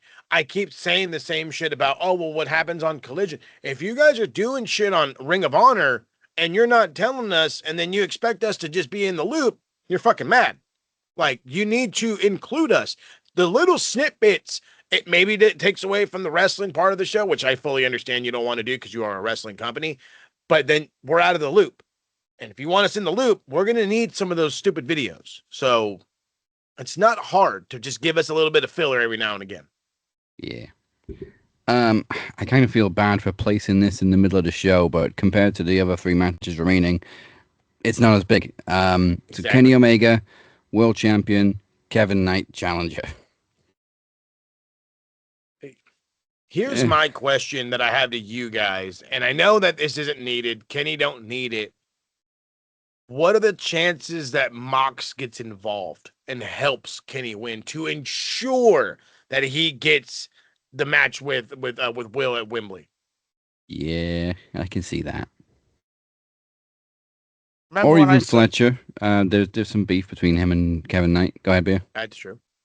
Remember I said before we went on the air, I was talking to Emo, about this match. Is this match going to be good? Yes, absolutely. Yeah. But what's the redemption story for Kenny against Kevin Knight? This is what I do, Daz. I hope you agree with me. I would have done Kenny against Okada because Kenny will look for revenge on Okada because Okada beat Kenny last year at All In due to Don Callis. Yeah. I would have gone Kenny and Okada would have been the match for me because it would have been the story's there because obviously, you know, they fucking fought each other for 10 years almost. And Mo said if you watched them in lingerie, you'd still watch them. I'll go Kenny, but I would have still gone Kenny and Okada. Even if it's a 2-week build, I wouldn't care. I'd still watch it. Yeah. I want to keep saying this without being disrespectful. Kevin Knight's just a strange choice to challenge Kenny for the title. Like, it made sense when Darby Allin was having random challengers every single week, people coming out, calling him out for a title match next week, everybody calling their shot, because he was defending the title every single week, and it was on the build to losing it to MJF again. But I called him out, but I didn't get a title shot. It's been unfair, though. But it just seems a little pointless because we know Kenny's got to win. It is pointless, though. That's the entire point of this. It's a pointless aspect. It's a pointless match. It means nothing other than we're building towards something. No, I think at the same time, though, too, you wouldn't feel this way if it wasn't Kevin Knight with Don Callis up his ass. If he wasn't this arrogant, whatever, and it was just an impromptu, oh, this kid's an up-and-comer, you know, mid-card title versus fucking world title, but we already had that, now we're going to get it again. I guess it's like, whatever. Yeah, but if you weren't building towards All In, then fine. It would have a little bit of a mystery to it, but it's a foregone conclusion at this point. Exactly. And we're, 5 weeks out of Wembley? 4 weeks out of Wembley? About 4 five. weeks. 5, yeah. Yeah, 4 weeks, yeah. All right, so the other tag match, Jon Moxley and Will Ospreay versus the Young Bucks. Just for shits and giggles. They're going to beat the Bucks to then hook the Bucks up with a title shot if they're fucking smart, which is... yeah. Why? What is the point? What is the point? Like, I don't get it.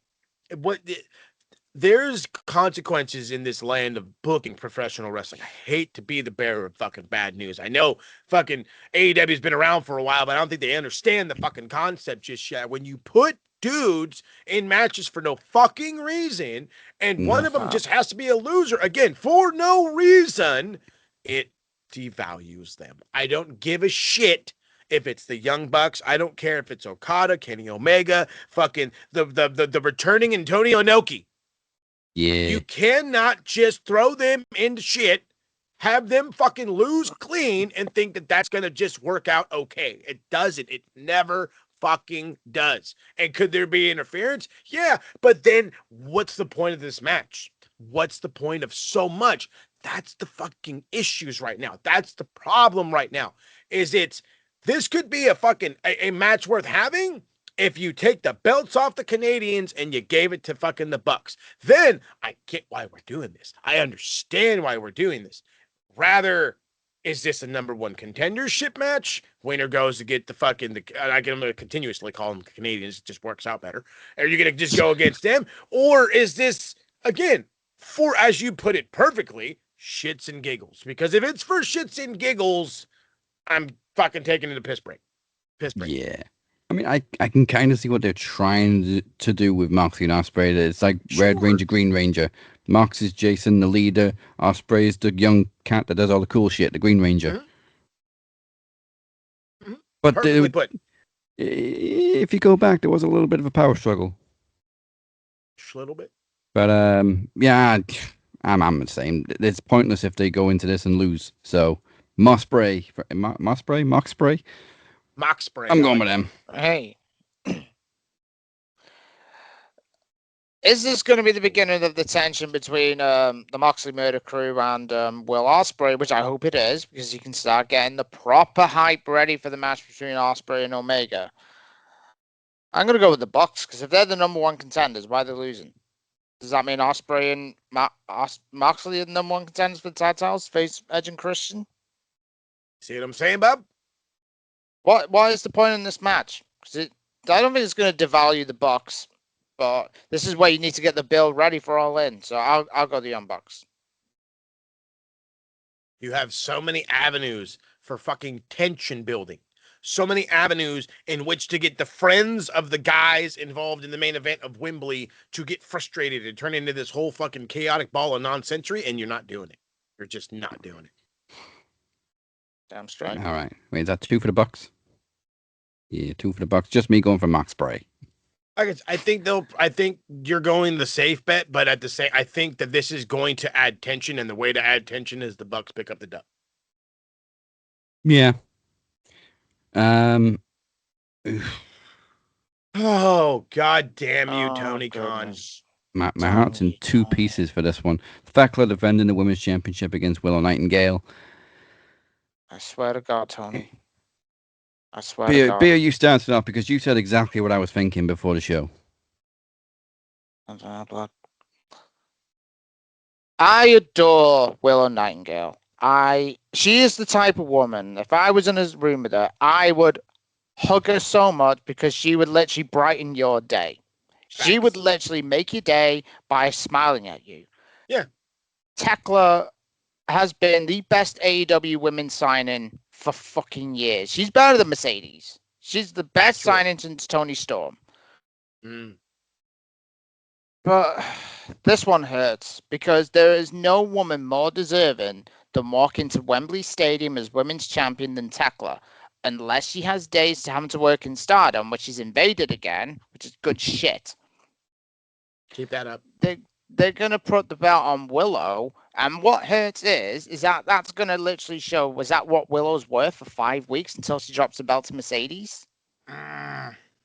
That's going to show you that Willow ain't worth shit. And they don't want to put the match between Mercedes and Thekla because he faced backlash last year when he put Mercedes and Tony. Even though the story was there with Jamie Hayter.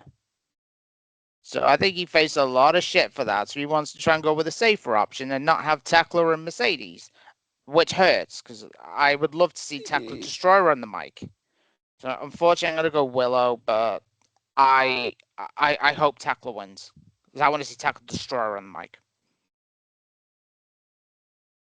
Catch 22 is a mug. You said it. You said it well, but I need to reiterate it a little bit. I think you're right, but you said that Thekla is the most deserving woman to walk into fucking Wembley as champion. I say Willow is in the same boat. She deserves it. It's. I don't think this is a 5-week reign. I just do not think this is a 5-week reign. I think we said it before we recorded, and even while we were recording. You can make this like the Mercedes Moné can be the new Bryan Danielson. He didn't win the fucking belt till he was almost done with the company. I don't see that as a harp on her because when she wins, it's going to be astronomical, massive, whatever. She'll get a fucking signing bonus just for fucking finally winning the belt type of shit with whatever company she ends up signing with after the fact because she'll end up leaving because that's how it's going to work. But this is one of those scenarios where I'm in between, and I'll use the old-fashioned saying for those out there. I'm in between a rock and a hard place.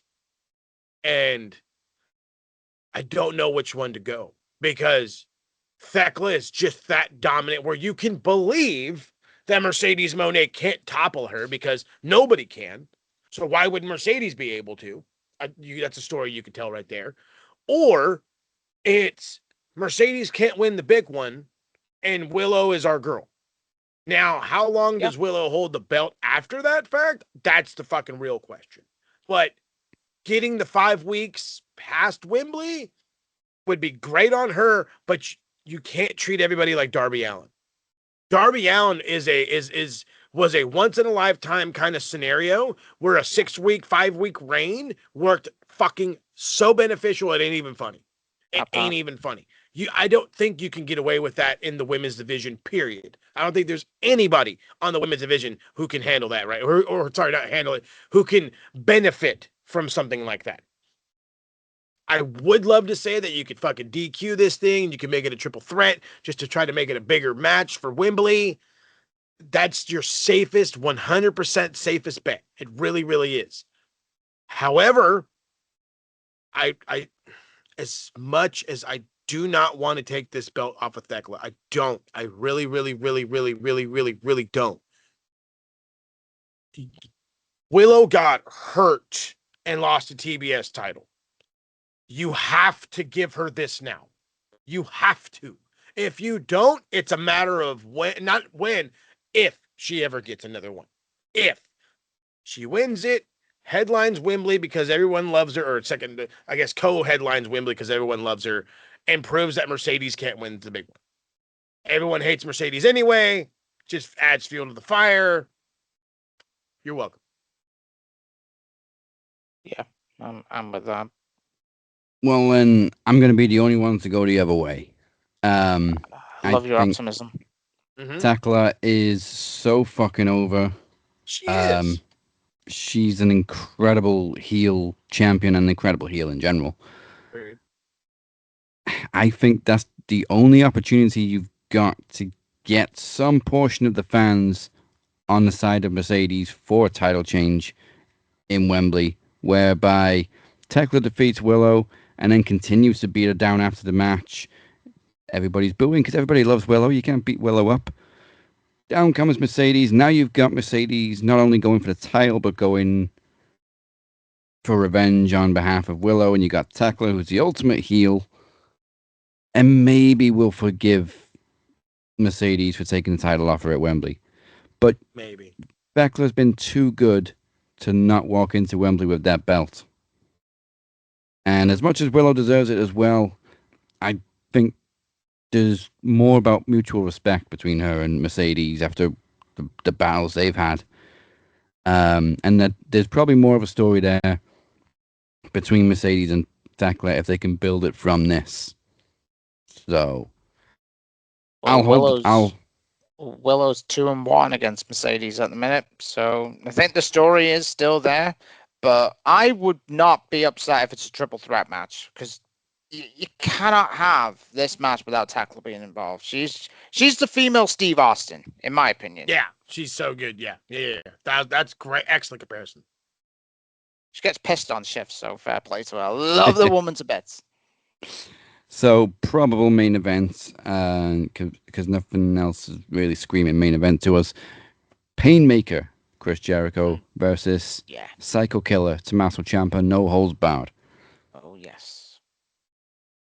And you guys probably got some people going, what's the difference between Jericho and Painmaker Jericho? Painmaker Jericho don't give a shit.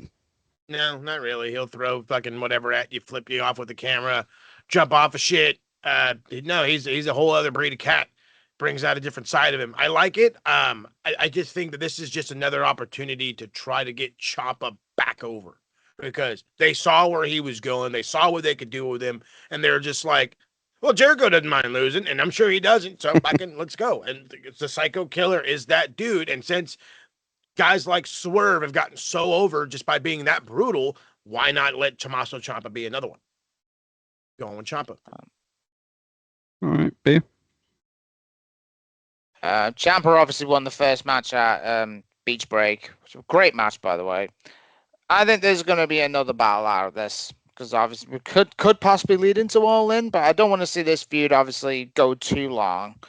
I'll go Chris Jericho, and it'll be Chris Jericho, not just Jericho. So Chris Jericho.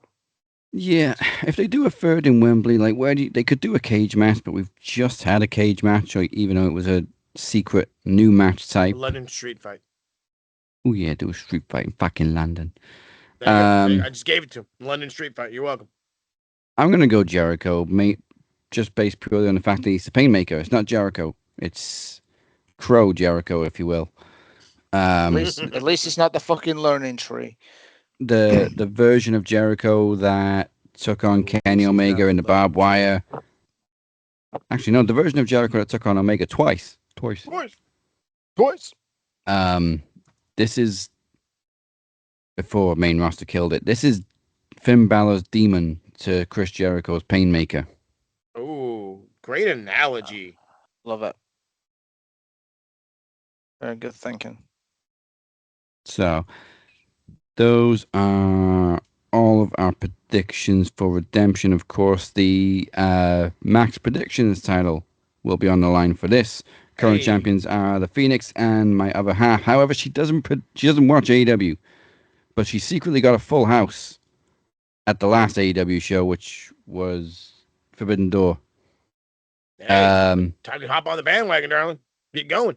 So, she's not really keen on predicting this show, so I'll say this. She has predicted the same results as me. That's copying. Attaboy. He needs to watch the stories. You cheat. No, I'm just kidding. I'll add a stipulation. She can keep the title, but if I don't win the title, then I won't be able to win it for Promo Slam next week. I like it. I'm putting myself on the line. Putting yourself on the line. Come on, she's got to start watching before Wembley. Come on, you got to start watching before Wembley. Yeah, AEW. Mm-hmm. You're damn right. Just like Tackler, though. Who doesn't? Who doesn't? And I'm going to go with a bold prediction as well. After the Tackler Willow match, I think we are going to see the debut of Miss Kairi Sane. Hell yeah. That sounds cool. I like that. And that is damn right. So we do have next week.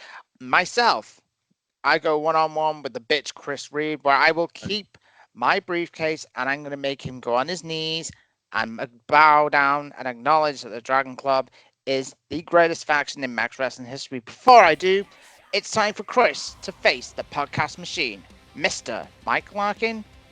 Good luck. Mike, save a piece for me. Strap yourselves in, folks. Here's all the luck. Get your seatbelts on.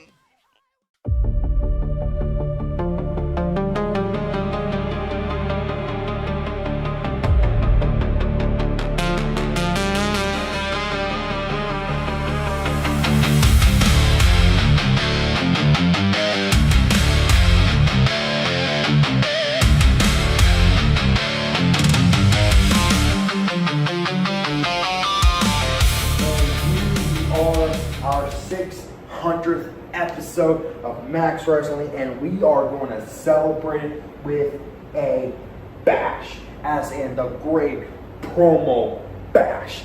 It's here, it is now, and we are going to do it with a bang, just like with the fireworks on the 4th of July. Now, it's actually fitting, Larkin, that you are my second opponent in what Corey calls it, the 3 stages of Reed. Because the last time you and I crossed paths, Larkin, it was at the 9th Promo Mania event. That's how long ago it's been. It's been 2 years. And ever since our paths has went our separate ways, we have done our own thing. You went on the challenge for the television championship. You went on to challenge the likes of Blade Rodriguez, Moses, and whoever else. Meanwhile, I'm over here still making a name for myself here in Max Wrestling. I went on to win the King of the Mic 2 years ago. And then I was crowned as the first ever dual champion. And a matter of fact, I was the first ever 3-time dual champion. As a matter of fact, Morgan, I've done more things with the dual title than what you did with the television championship. At least when people challenged me for the dual title, I actually defended it. I tried to defend it while you gave up the television championship without even putting up a single fight. And people are saying that I'm a coward. That's disappointing coming from you, Larkin.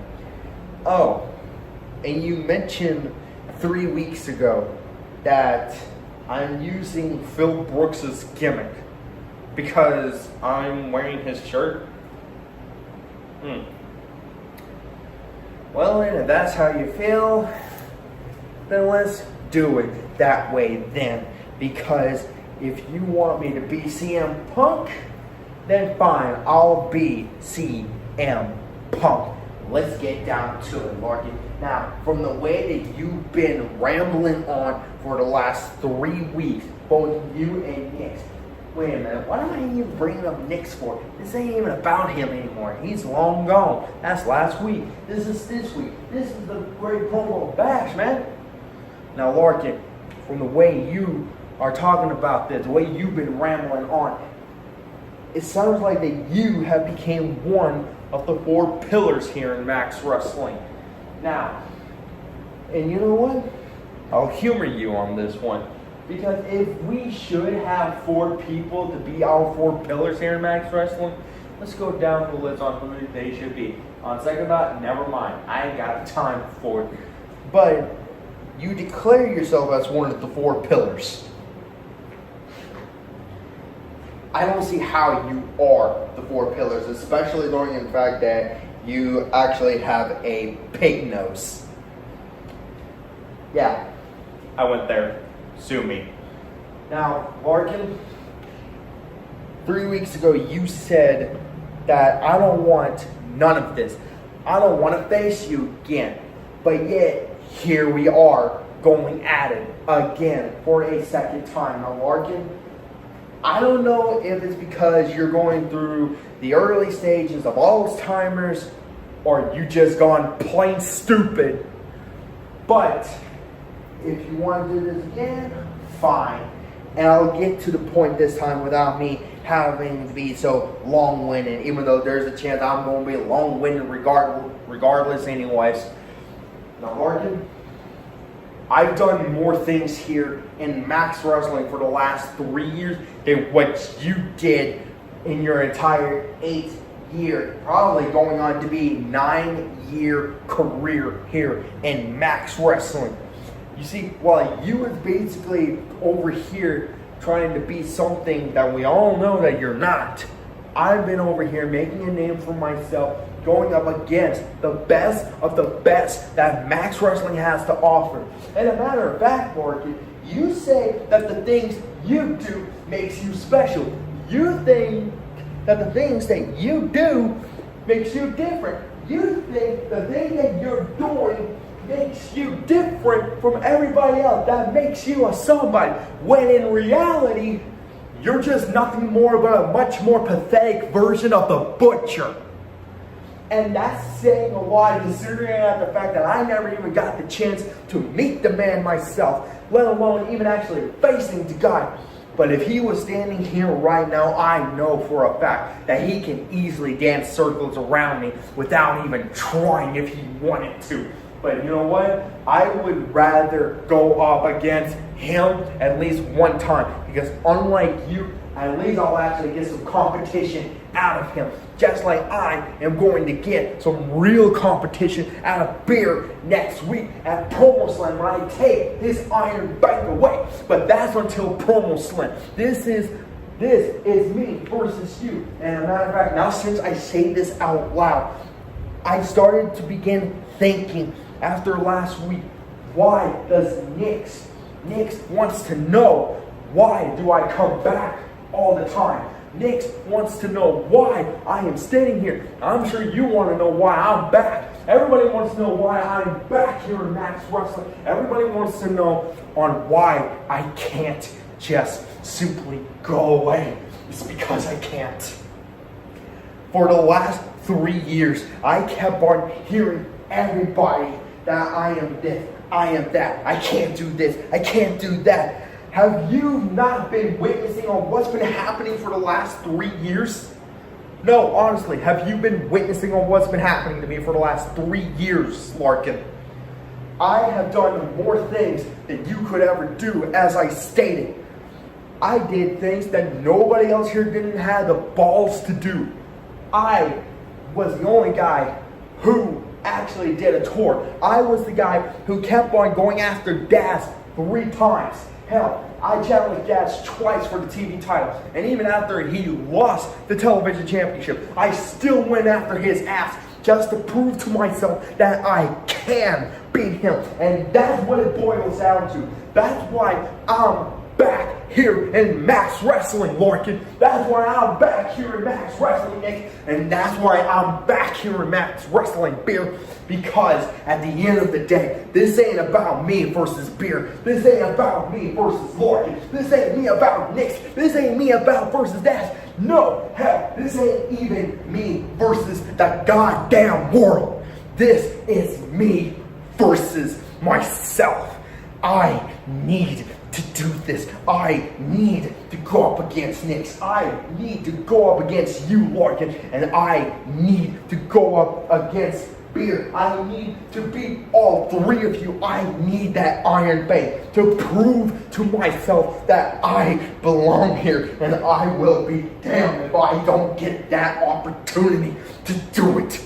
I will be damned if I don't get that Iron Bay. I'll be damned if I ever let you, Larkin, say anything about me disrespectful again. And I'll be damned if I don't conquer Beer at Promo Slam next week. But hell, even after I do lose to him, and I admit that he's actually better than me, I'll just simply get back up, and I'll chase him again just to prove to him that he is not better than me. Just to prove that I'm the best in the world, like the shirt says. And speaking of CM Punk, Larkin, you claimed, no, before I get to that, you claim to be one of the 4 pillars here in Max Wrestling, Larkin. You don't even realize you've been replaced by Blade Rodriguez.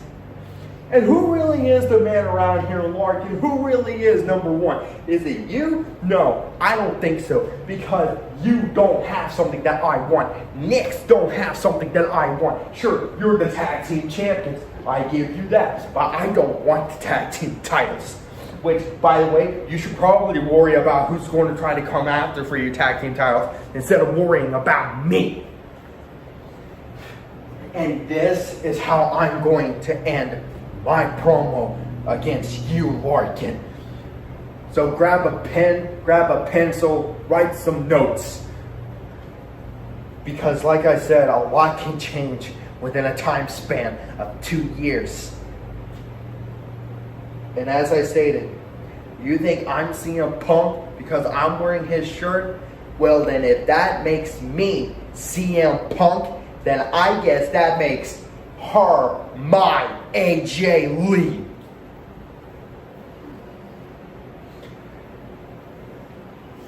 Like I said, Larkin, a lot can change within a time span of 2 years. And you don't even realize it because you're too far up your own ass to see it. And this is how you treat a woman right. Now, if you will excuse me, we got a date to attend to.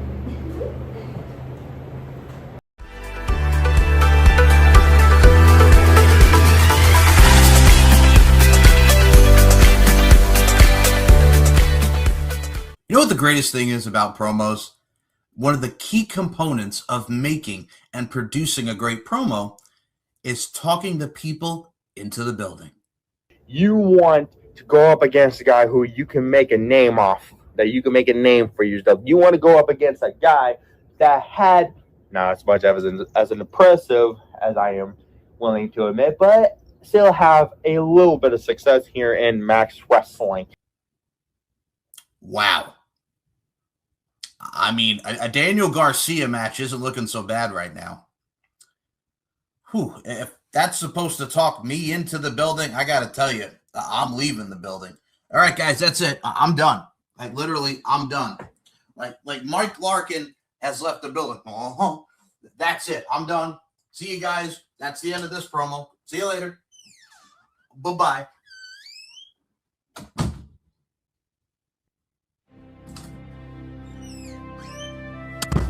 sir. I will not subject myself for mediocrity, for failure, and anything less but spectacular is what I strive for. My goal, my obligation, my overall duty is to give you guys one of the greatest, most powerful, most uplifting promos of all time. My job is to entertain you, and I love to entertain. I have to do this for each and every one of you. We want to gain subscribers.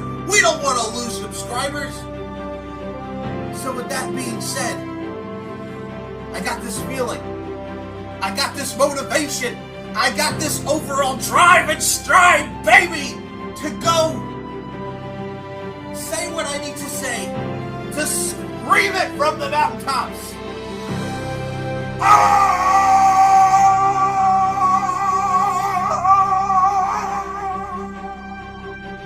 Hello, world, and all who inhabit it. From the stars, the galaxies, the universe, and the heavens above, I can proudly say, Chris Reid sucked. And the truth shall set you free.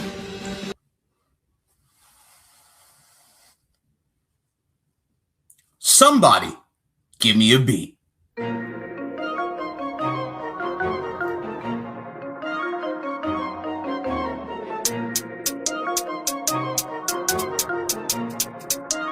Why would I throw in the towel? I just got in my bag. Hey, yo, Max Wrestling, great promo bash, 600 episodes, baby. Let's keep them up. Hey, yo, Chris Reid sucks. Every time we look at you, it's like, what the fuck? When I step on the mic, you know Mike Larkin's gonna slay. The only Chris Reid I know is the one from Kid and Play.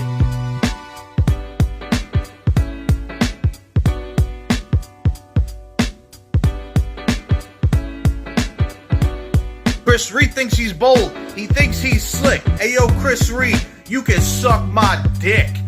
Yeet. Chris Reid's been gone for months. He's nothing but a quitter. I do better promos than you, even when I'm on the shitter. Aha! Greatness personified. Peace out. I'm out.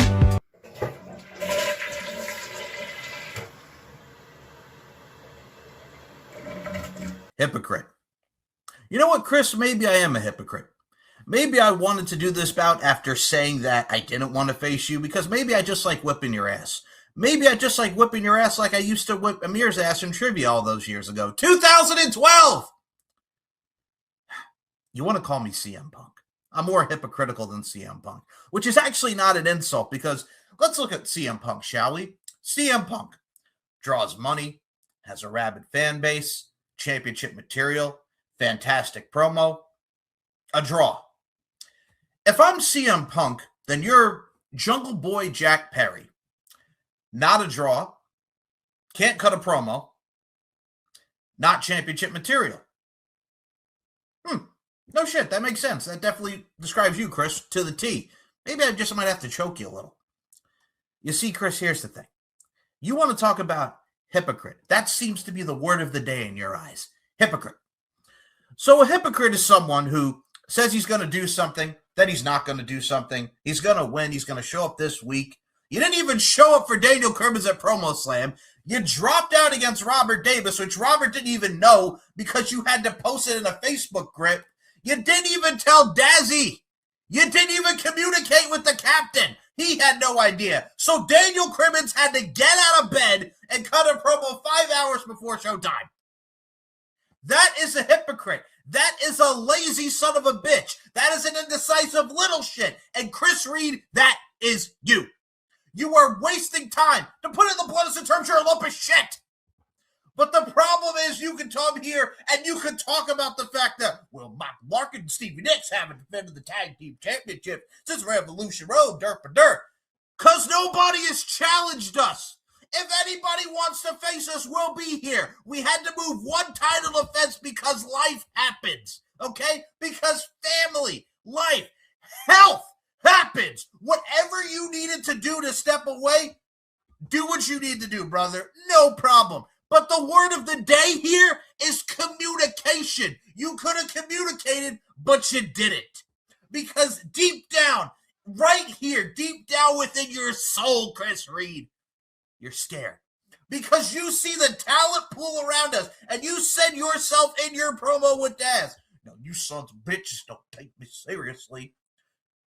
Are you mad? Because you scrunch up your face, and it makes it look like that you can't even take the smell of your own fart. Are you mad at us, or are you mad at Chris Reid? Because let's be honest with ourselves here. That suppressed anger is there. And when I tell you to be yourself, because this version of yourself is just not good enough. Literally, I can whip out my cock and put on this sock and call myself a red hot chili pepper, and it would be a better promo than anything that you have ever produced for the last 3 years. I could literally just sit here naked, and it would be a better promo than anything that you have ever produced. Well, half naked. I'm sitting here half naked with a guitar in my lap. Every time Chris Reid speaks, he spews nothing but crap. He is such a bore, makes everyone snore. All he seeks is attention because he's a promo whore. Chris Reid's a promo whore. Chris Reid's a promo whore. And mine is certainly bigger than yours. Yeah. So you want to call me a hypocrite? You want to call me irrelevant? Hell, is there some way that I wish I could go back to 2019 when I was Mikey Two Belts and Max Wrestling revolved around me? Sure. But this is the year 2026, and much like any person here on this planet that we call Earth, I changed because it's not about me anymore. It's about the next generation of talent here in Max Wrestling, okay? When I was the promo champion and the knowledge champion at the same time, that was some of the funnest times of my life. And look at 2026 now. I'm one half of the tag team champions with my brother, my best friend, Stevie Nicks. I have something that you don't have, Chris, a championship. And there's a difference between our championship reigns. People actually remember them. I've been here for 10 years. You've been back about 10 seconds, and that is not a reflection. Let's not lie here. It actually is a reflection of how long you last in the sack. You go on your promo with Stevie Nicks, which he whipped your ass, by the way, and talk about the fact that, oh, he's scooting over his poster boy, Mike Larkin, his little boy toy. Well, let me tell you something, Chris. I do consider myself to be a sexy boy, and Mike Larkin's probably going to eat that whole cake, too. I do enjoy food, Chris. I do enjoy it. I got a little bit of a sweet tooth, huh? I don't understand how that's an insult, but okay. And then you want to equate to what you're saying as an insult to the S&M brand to MJF. Oh, so all of a sudden you're a Long Islander now, huh? Okay, since we're going to do this, Chris, 18 years. Stevie Nicks has been my best friend. 18 years of brotherhood. Chris, the only best friend and brotherhood that you have is with your fucking hand, you fucking jerk off. You have people like Corey, and we see it each and every week on Aftermax. Chris Reid, ooh, ah. What is this, a fucking magic trick? Hell, I hope it is, because Chris Reid, I wish you would disappear. You don't belong here. Do I have to get it in here in your thick fucking skull? You are a fan that belongs behind the barricades. The marks do not need to run the show. We base everything on quality, not quantity. And the quality of work that you have been putting out has been piss poor. You need to do something that makes you memorable, that makes you turn heads. And brother, you are in way over your head. Like I've mentioned, I can respect the fact that you love Max Wrestling, but Max Wrestling does not love you. Beatings are fundamental. Knowledge is power. Mike Larkin is forever. Chris Reid, bitch moves, bitch made. Mike Larkin, making moves, game changer. I'm an epileptic and I don't let my seizures define me. I put each and every one of my people beside me. I am one of the generation's best. And if you got a problem with that, I'll hit you so hard in the chest. I always am ready to clash. This is the end of Mike Larkin and Chris Reid at the Great Promo Bash. I'm never afraid to hit that switch. Mike Larkin's on top, and Chris Reid ain't nothing but my bottom bitch. Chris Reid, the cure for insomnia. Chris Reid, an alcoholic's worst nightmare. And trust me, by the end of his promo, they will be at the bottom of their bottle. The reason why penis pumps are out of stock and why vasectomies are skyrocketed to the top. Like Bray Wyatt once told John Cena, this is going to be a slaughter. You just don't know it yet. But you do know it, Chris. You just boxed with God.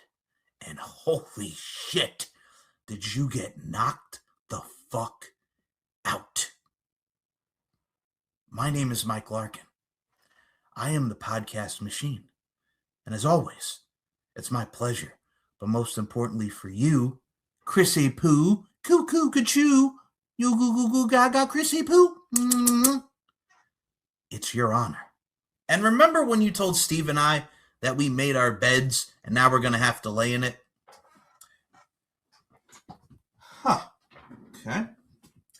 Well, consider this me giving you your warm milk, tucking you in, and putting your ass to sleep. See what I did there? Good night, Chris.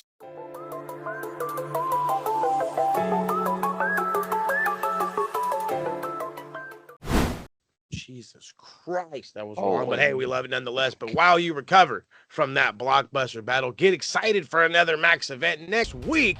It comes in your way quick, fast, and in a hurry. It begins in just 5 days because it's Promo Slam 2026, and it is a 2-night event. Night 1 coming your way on Tuesday. Chris Reid, the bitch Chris Reid, if you will, is in action once again as he goes one-on-one with my man Beer in TV rules for Beer's the Iron Bank contract.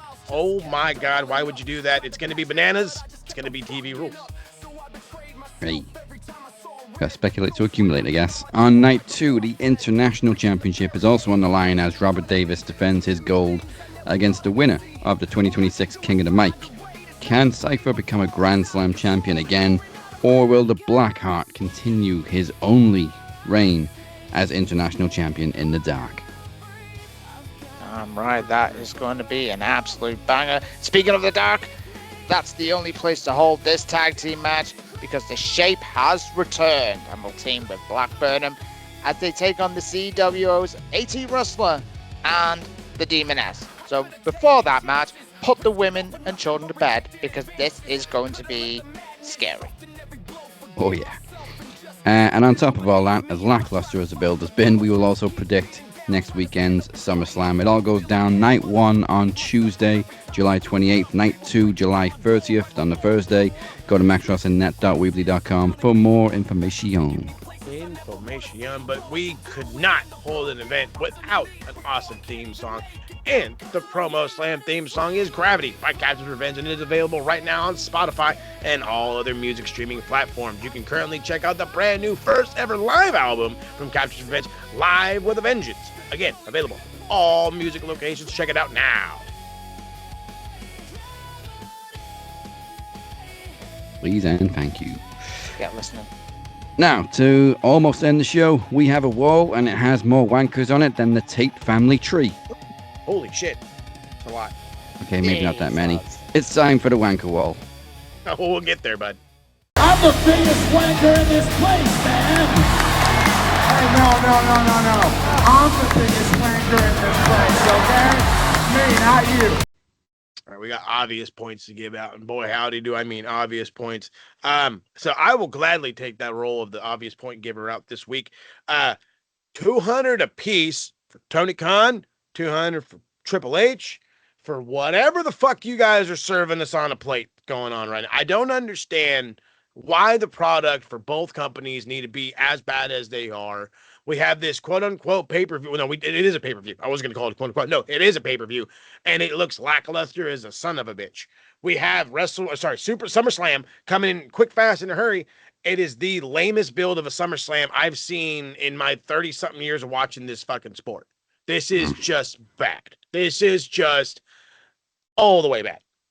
I don't like it. 200 points apiece. Be lucky I didn't give you more. Fix it. Fix it now. Fix it now.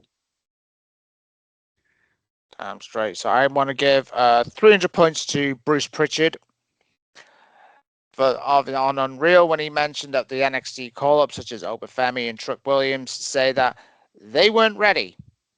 And I'm thinking, dumbass. What the fuck that mean? Trick Williams feuded with the whole fucking company last year and had one of the feuds of the year. That's why TNA had a fucking fantastic year last year. And then Obafemi, I said he was ready after the fucking Stand and Deliver triple threat last year with Javon and Trick. Mm-hmm. So I'll go through. Give me 300 for Bruce Pritchard. Easy. Right. Fuck him. Very, very easy. Fuck Bruce Pritchard. Living in the goddamn 90s, bruv. Fuck that goal. You know what? Mine was simple. It was just going to be like WWE Triple H, just for how fucking terrible Raw was, and just the booking for SummerSlam and the build to SummerSlam in general. Lazy booking. Lazy booking indeed. Nothing's bothered me as much as the build for SummerSlam. It's your second biggest pay-per-view of the year. What build, dog? Like, that's the thing. What build? I don't know what build. There ain't no build. The way they've built for SummerSlam, you know how a wall is usually 2, then 1, then 2, then 1 bricks? They've just put the bricks fucking on top of each other. It's a mess. Yep. It's an absolute fucking mess. It's a clusterfuck. Oh, good God. You will not see what's going to happen on Collision. Add more points to TK. We've got the Young Bucks facing the Bag of Dicks. Garcia and Yuta. Why? No one cares about those two bombs. If they got any sense, it'll be a 2-minute match. It'll probably be half an hour.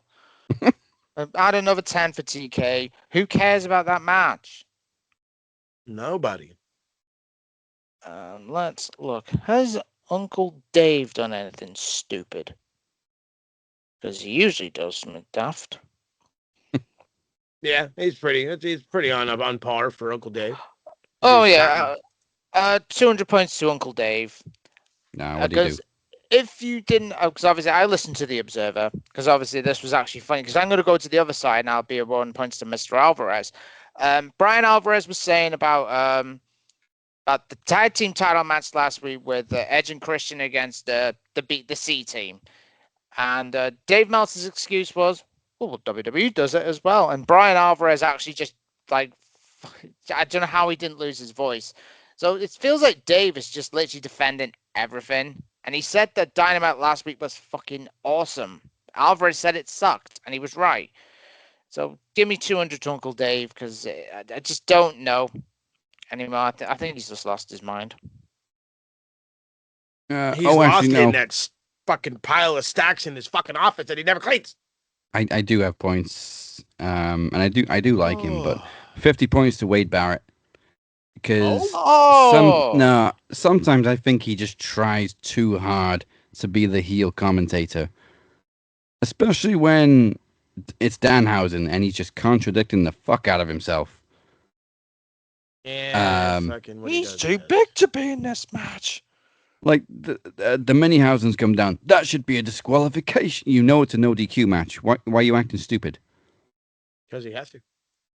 Somebody's got to play coy. No, I'm just kidding. I don't understand what's going on with poor Wade Barrett these days. I love the guy. Keyword in that is loved. I don't know what the fuck's up. Has anyone else done anything stupid? I kind of want to give Seth points for looking like a bum for this whole feud, but it's not completely his fault. But it seems like he's not trying very hard. No, not trying hard at all. The spark isn't there from Seth Rollins. There's a spark in Seth. I'm just kidding. I don't know, dude. I don't think anybody. It's like, so. If I could give, I used to love when I was doing this like every week for a while, giving the football analogies. I just feel like nobody playing for the coach right now. You know what I mean? Like nobody cares. Yeah. Nobody gives a fuck. And it's sad. It's very sad. That's Yes. true. So I'll keep it simple with 20 points. Like it. Let's have a look. Did anyone else do anything stupid? When don't they? Oh, there was someone always does something stupid. There is I don't think I've got any someone- more to hand out. Give 200 because obviously we're giving Bruce Pritchard points. Give 300 to Michael Hayes. He's just a dinosaur. Get rid of him. He's just a dinosaur. Get rid of him. I love it because you ain't wrong. Fuck Michael Hayes. Yeah, him and Bruce both need to go. Plain and simple. Is that it then? For a short wanker wall this week? We got some more good points to give out. Let's have a look. All right, then. Those are this week's wankers. Go to the wall, point and laugh, sign your names, spray some graffiti, and then piss on the bricks. Yeah, that part. But wait for the graffiti to dry first. Please. Yeah, definitely. Oh, God. Luckily for us, not everyone is an absolute freaking wanker, and you don't have to tag their names on everything you can. We do got some points for some good guys, though. You can tag their name all you want. So let's head over to the Brett board. Brett. Brother. I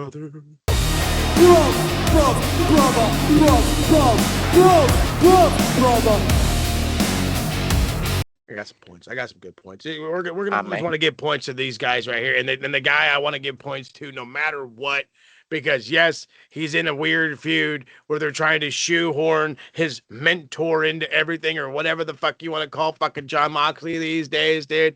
But I'm giving love to Will Ospreay. This guy is just, hey, bro, hey, every time you and me, we technically we're undefeated. It doesn't, nothing phases this fucking kid right now, and I love it. He's on a high. He's like a he little ain't puppy. coming down. He's so fucking cool right now, dude. 100 points to Will Ospreay for just being so fucking cool. It's because he knows he's going to Wembley. He's going to win the world title. He's excited. He's excited. He knows what's happening. It's like fucking, it's in the tarot cards, as they say. He's just, he's living it. God, I love this shit. Sorry, I do need to go back to the wanker ball again. Sorry. all right. 500 points to the kid at Saturday night's main event. Oh. I don't know whether y'all actually saw. It's after Fatal Influence won the tag team championships. There was this kid Oh, did he try and grope? that he pushed Fallon Henley. Oh, what? And what I loved about Fallon, obviously, I adore Fallon for obvious reasons, is that she actually yelled at him saying, "Don't touch me." And she was 100% in the right to do it. So 500 How points old was to the kid? Must have been at least 8 or 9. Is this what kids are growing up to be nowadays? Yeah. Maybe we should give the points to the parent then. Yeah, I like the that kid. One. And the kid. Because if give them all points. Because if Mo, if your little ones were doing that, and if Aria was doing that, you'd say, "What the fuck are you doing?" She'd lose a dinosaur from her reward jar. I love that one, by the way. Reward jar. But no, yeah, I think you're 100% correct, dude. It would be one of these. Yeah, no, you ain't going nowhere, bud. I'm taking you no more shows. Don't ask to even go to the grocery store, Jack. All right, then back on the broadboard. I'm going to give myself 50 points for remembering to plug in 2 weeks in a row, so you didn't get an interruption mid-show of me going ding shit. Hey, good job. Look at you. This guy's badass. He is. I'm trying to think. Braun Breaker. Braun Breaker needs points for being saddled in this bullshit. That we talked about last week, how he's so much better than this stupid love triangle that he's stuck in, all because Logan Paul broke his elbow or whatever the fuck he did. Or whatever. This goddamn bullshit that he's in. Or whatever the fuck he did. 50 points to Braun Breaker. You deserve better. If it was Bronson Reed having him in the feud with Otis, I'd have been fine with it. But Braun Breaker should be going for the world title. He should have been the one to beat Roman. 100%, dude. Fucking tards. You're not gonna get an argument from me. I want to give 50 points to Jamie Hayter because we should never put her on the bell end board. I watched Collision painfully. The best thing about Collision was when she was seen downing a can of beer from someone in the crowd. Hell yeah. 50 to Jamie Hayter just for that alone, and also looked good doing it. So we love you, Jamie. Love you, Jamie. Obviously, we got our weekly points for Danhausen, Ober, Rhea, and all that. But I'm going to give extra points to Danhausen for being literally the only entertaining part of Raw this week. 5 Judgment Day segments we had. 5. Thankfully, Danhausen was in them all. I was just going to say, I was like, he saved me. Danhausen's the best. I love him. All right, so 100 points. He gets double points this week. And obviously, we do the weekly 50 points for Oberfemi, Danhausen, Rhea Ripley, Io Sky, Blake Monroe, Kendall Gray. Am I missing somebody? Blake. We're good. That's some. I want to give 100 points to Carrie saying she's done a tweet saying she's put how far I'll go. See you soon. So she may show up on Sunday. Sunday's in Canadian now. Yeah. And she's on a motorbike, and she looked fucking great. 100 for Miss Sane. Love that woman. Yeah. Show up in AEW, please. All right. Pretty please. She might be a Marigold. She might be. No, she won't be at Impact. I can't afford her. Check. Speaking of Impact, Mike Santana made the jump to NXT this week, 100 points. Yes. I would have given him 50, but I'm giving him an extra 50 because the internet's been dicks. I was one of them. Sorry. I'm just like, really? We're supposed to get excited about Mike Santana? No, it was more pretending to not know who he is. Oh, yeah, no. I was just like, are we supposed to care about Mike Santana? Because I don't care about Mike Santana. It's like, good on him for being back, but some people will just like, it's Timu Bo Dallas. Oh, yeah, I kept saying that. I was like, I don't get it. I don't get the joke. I understand that you guys are trying to make a stupid joke. I don't get the joke.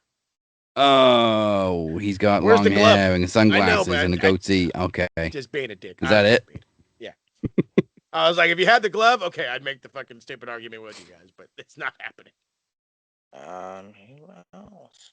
What am I on there? I think I did this last week, but I'm going to do it again. 50 points to Solo Sikoa for just being funny. The guy's so charismatic. You say it like it's a bad thing, like we weren't giving fucking goddamn Carlito points each and every week for just being the funny guy in the background. If it works, it works, bud. I'll give 50 each to Naraku and Tony D'Angelo. That was a freaking banger main event that was on NXT. I've only heard promising things. It was a hell of a main event. Anyone else? Has anyone done something great? We need to add points for Saya Kimitani, obviously. She's amazing. You already on the board? Yes, she is. She's on 200, which is great. Okay, so how many are we adding? 50 every week to Saya, because she's amazing. He's obviously got a customer points to Tekla. If I could not care if she's drunk all the time. She's still fucking amazing. Hell yeah. And obviously her, Julia Hart and Sky Blue won Trios Tag Titles in Stardom on the weekend, so that was good shit. I'm trying to think, really. Oh, I want to give 100 points to WWE 2K. It was confirmed that we did have No More Words added, and also Live for the Moment. And there was also the Brood's theme was added on, and also Rebel Heart as well. The OG Rebel Heart. So 2K, you deserve, when you want to pull it right, you put it right. Yeah, you do. It's crazy, right? When all of a sudden you listen to the people. What a concept. Right. My last one is 50 points to Willow Nightingale just for brightening up every scene she's in. Just for being. Oh wait, no, double. 50 for Willow, 50 for Mick Foley. I need to see more Mick Foley. Hey, yeah, give Mick some goddamn love.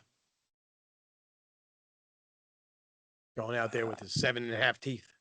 And lastly, another 50 to Zaya Brookside for just being one of the hottest looking women's champions. I want to give a shout out to a friend of mine. I want to give 100 points to my friend Molly.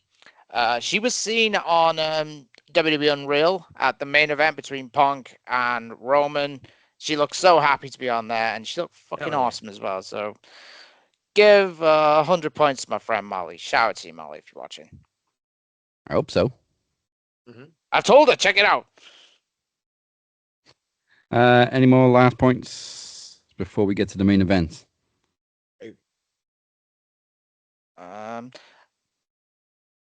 Let's give 100 points to Mo. It's his birthday. Oh yeah. If I fucking double it, 200. Yeah. Thank you. Working on your birthday. I never do it. Hey, I'm about to go to work again, if you know what I'm saying. All right, then. So we are just a few moments away from our main event. Sorry, guys. 50 to Nikki Blackout for a very good debut on NXT. Hey, there we go. Love my gal. Check. So now we're just a few moments away from our main event. For the first time in Max Wrestling history, it is a last man standing match with the Max World Championship on the line. Beer versus Phoenix, all or nothing. But before we get there, let's find out what cheap plugs are coming your way from the TSK.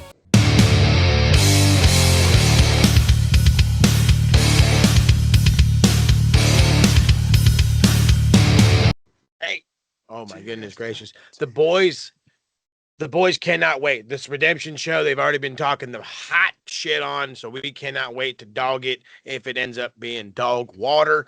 Other than that, that's all we really got coming from the TSK at the current time, and being we are going to cover SummerSlam, so we got 2 coming your way over the next couple of weeks. So look out for both of those. We're going to try to get them out dropped as soon as we can. Beer, you're always welcome to join us. You already know the gimmick. If you don't want to hang out on the AEW side alone, you can argue with us. Trust me, we got a lot of arguing we will be doing. And then arguing is something I've been doing a whole heck of a lot of on that Max Footy Pod over there. Boy, I tell you what, I've been putting in the work on the Max Footy Pod, jumping up the subscriber number, jumping up the likes, the views, all of it. I say thank you. I appreciate y'all for anyone checking it out. It's been massive, really, really has. What has not been massive is our performances, and I'm not talking Spurs because boy howdy, we might as well send fucking West Ham some more money for Fernandez because that shot alone was worth some bread. I'm talking San Diego FC. The MLS teams are not vibing the vibe, and even Corey's going to talk about some Charlotte FC. You got 3 episodes coming from him from this weekend, or sorry, 2 this weekend, by this weekend, and I've dropped I think 4 episodes on the YouTube since, and another one will drop this morning. It's a post-match review from whatever the hell was last night against Colorado Rapids. But I've said my piece, and one of these days we'll get Big Beard to say his piece on the United, especially with the Premier League getting ready to get started. But he does got other things he's covering, so let's find out what Beard has got coming down the pipeline. Thank you very much indeed. I said I was not going to cover Saturday night's main event, but I have done 2 uploads. I covered Saturday night's main event, which is now up, and I punished myself and I covered Collision. I've had one sicko. I've had one sicko already saying that Collision is better than Dynamite, which it is, but I thought Collision was boring, so I punished myself. Tonight I am going to get Raw done. I'm going to get Dynamite done. There may be a couple of rants here and there, and obviously I did Extra Max on Friday. I will only do something on Extra Max now unless someone did something stupid.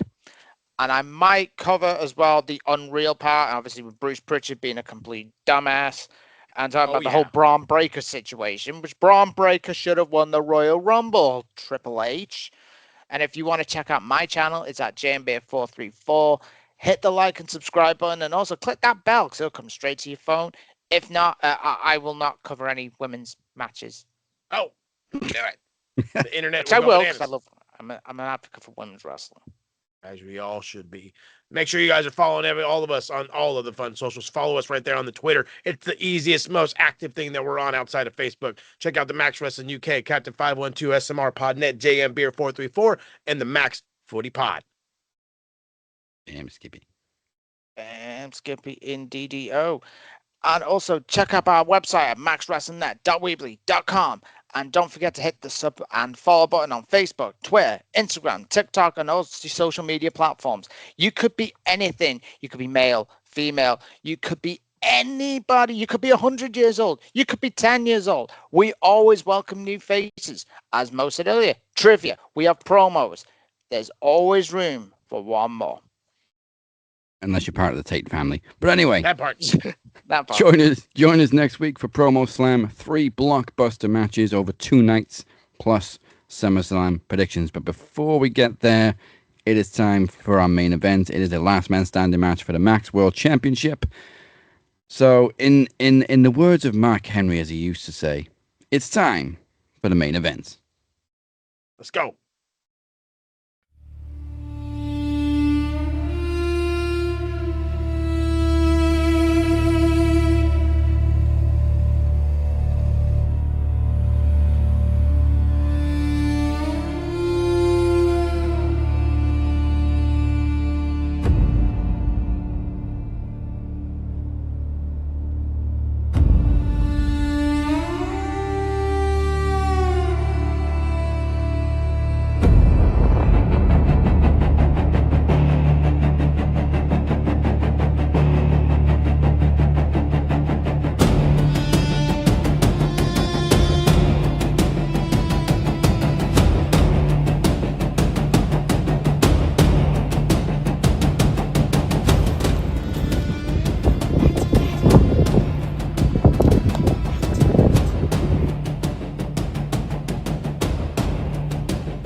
This is my match.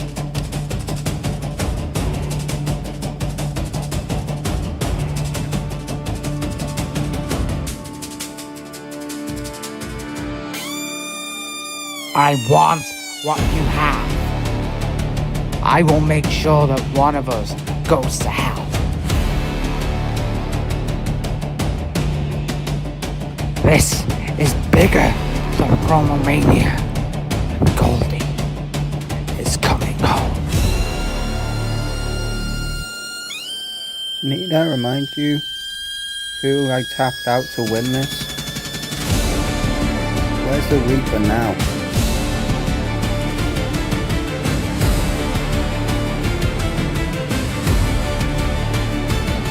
The soul of the Reaper was never gone. Today, I'm gonna take your soul. It all ends when one of us goes down there. Wait, what's this? What the is he doing here?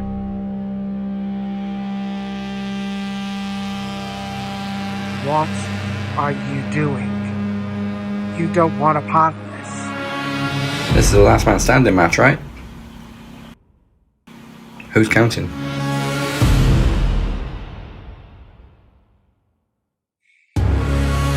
You guys didn't really think I was going to let you do this again without a ref, did you?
web. 1, 2, 3. He's up.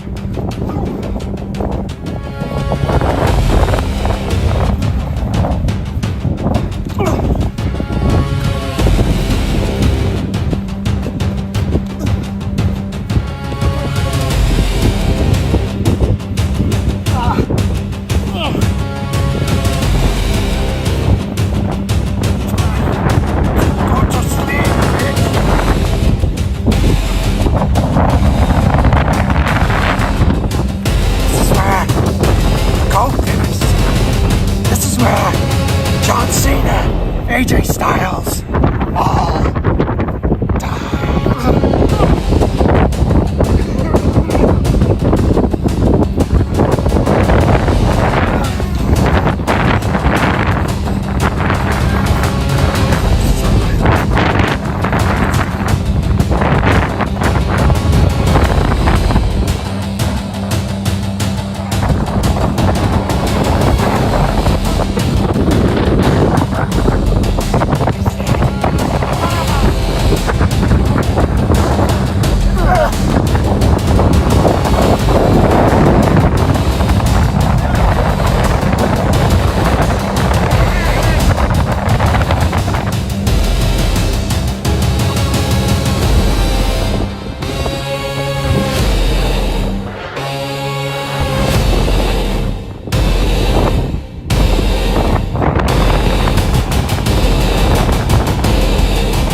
Three,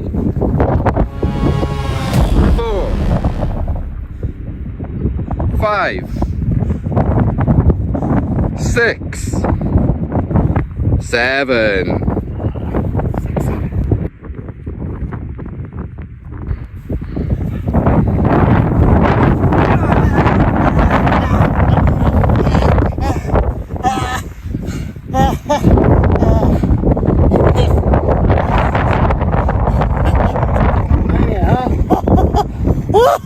All's gonna be the same, boy.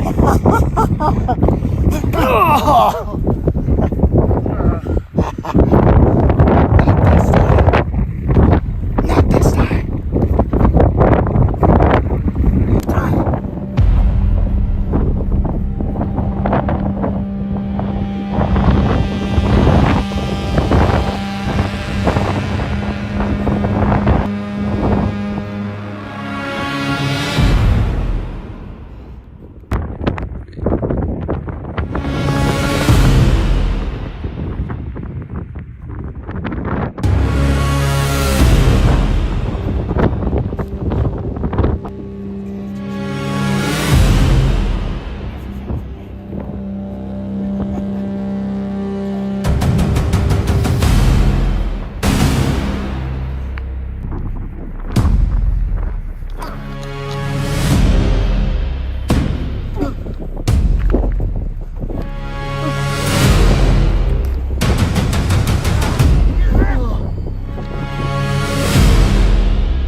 Everything that we done, it was just a dance. That was the best. Okay? I love you. I love it. Don't.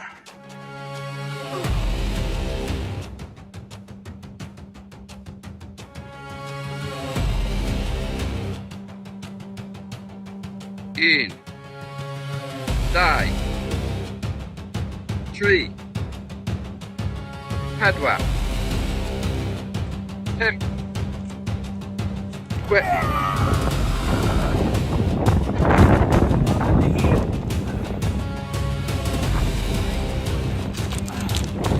You made me.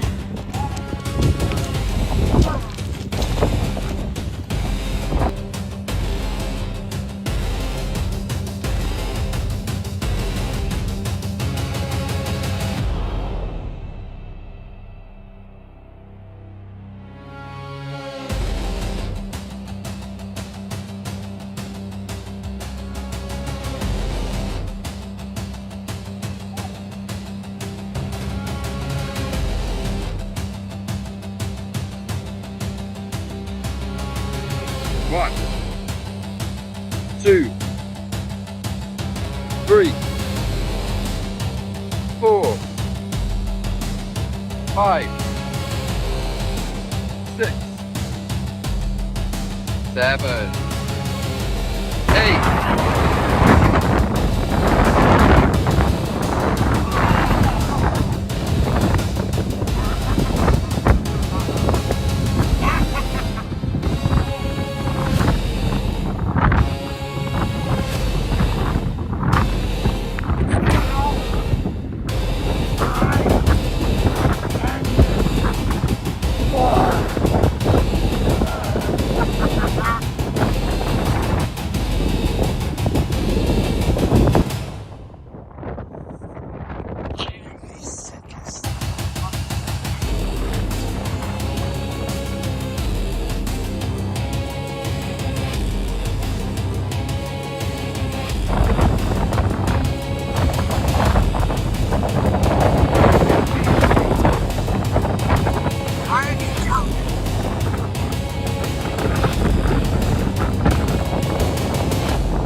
Aren't you going to count?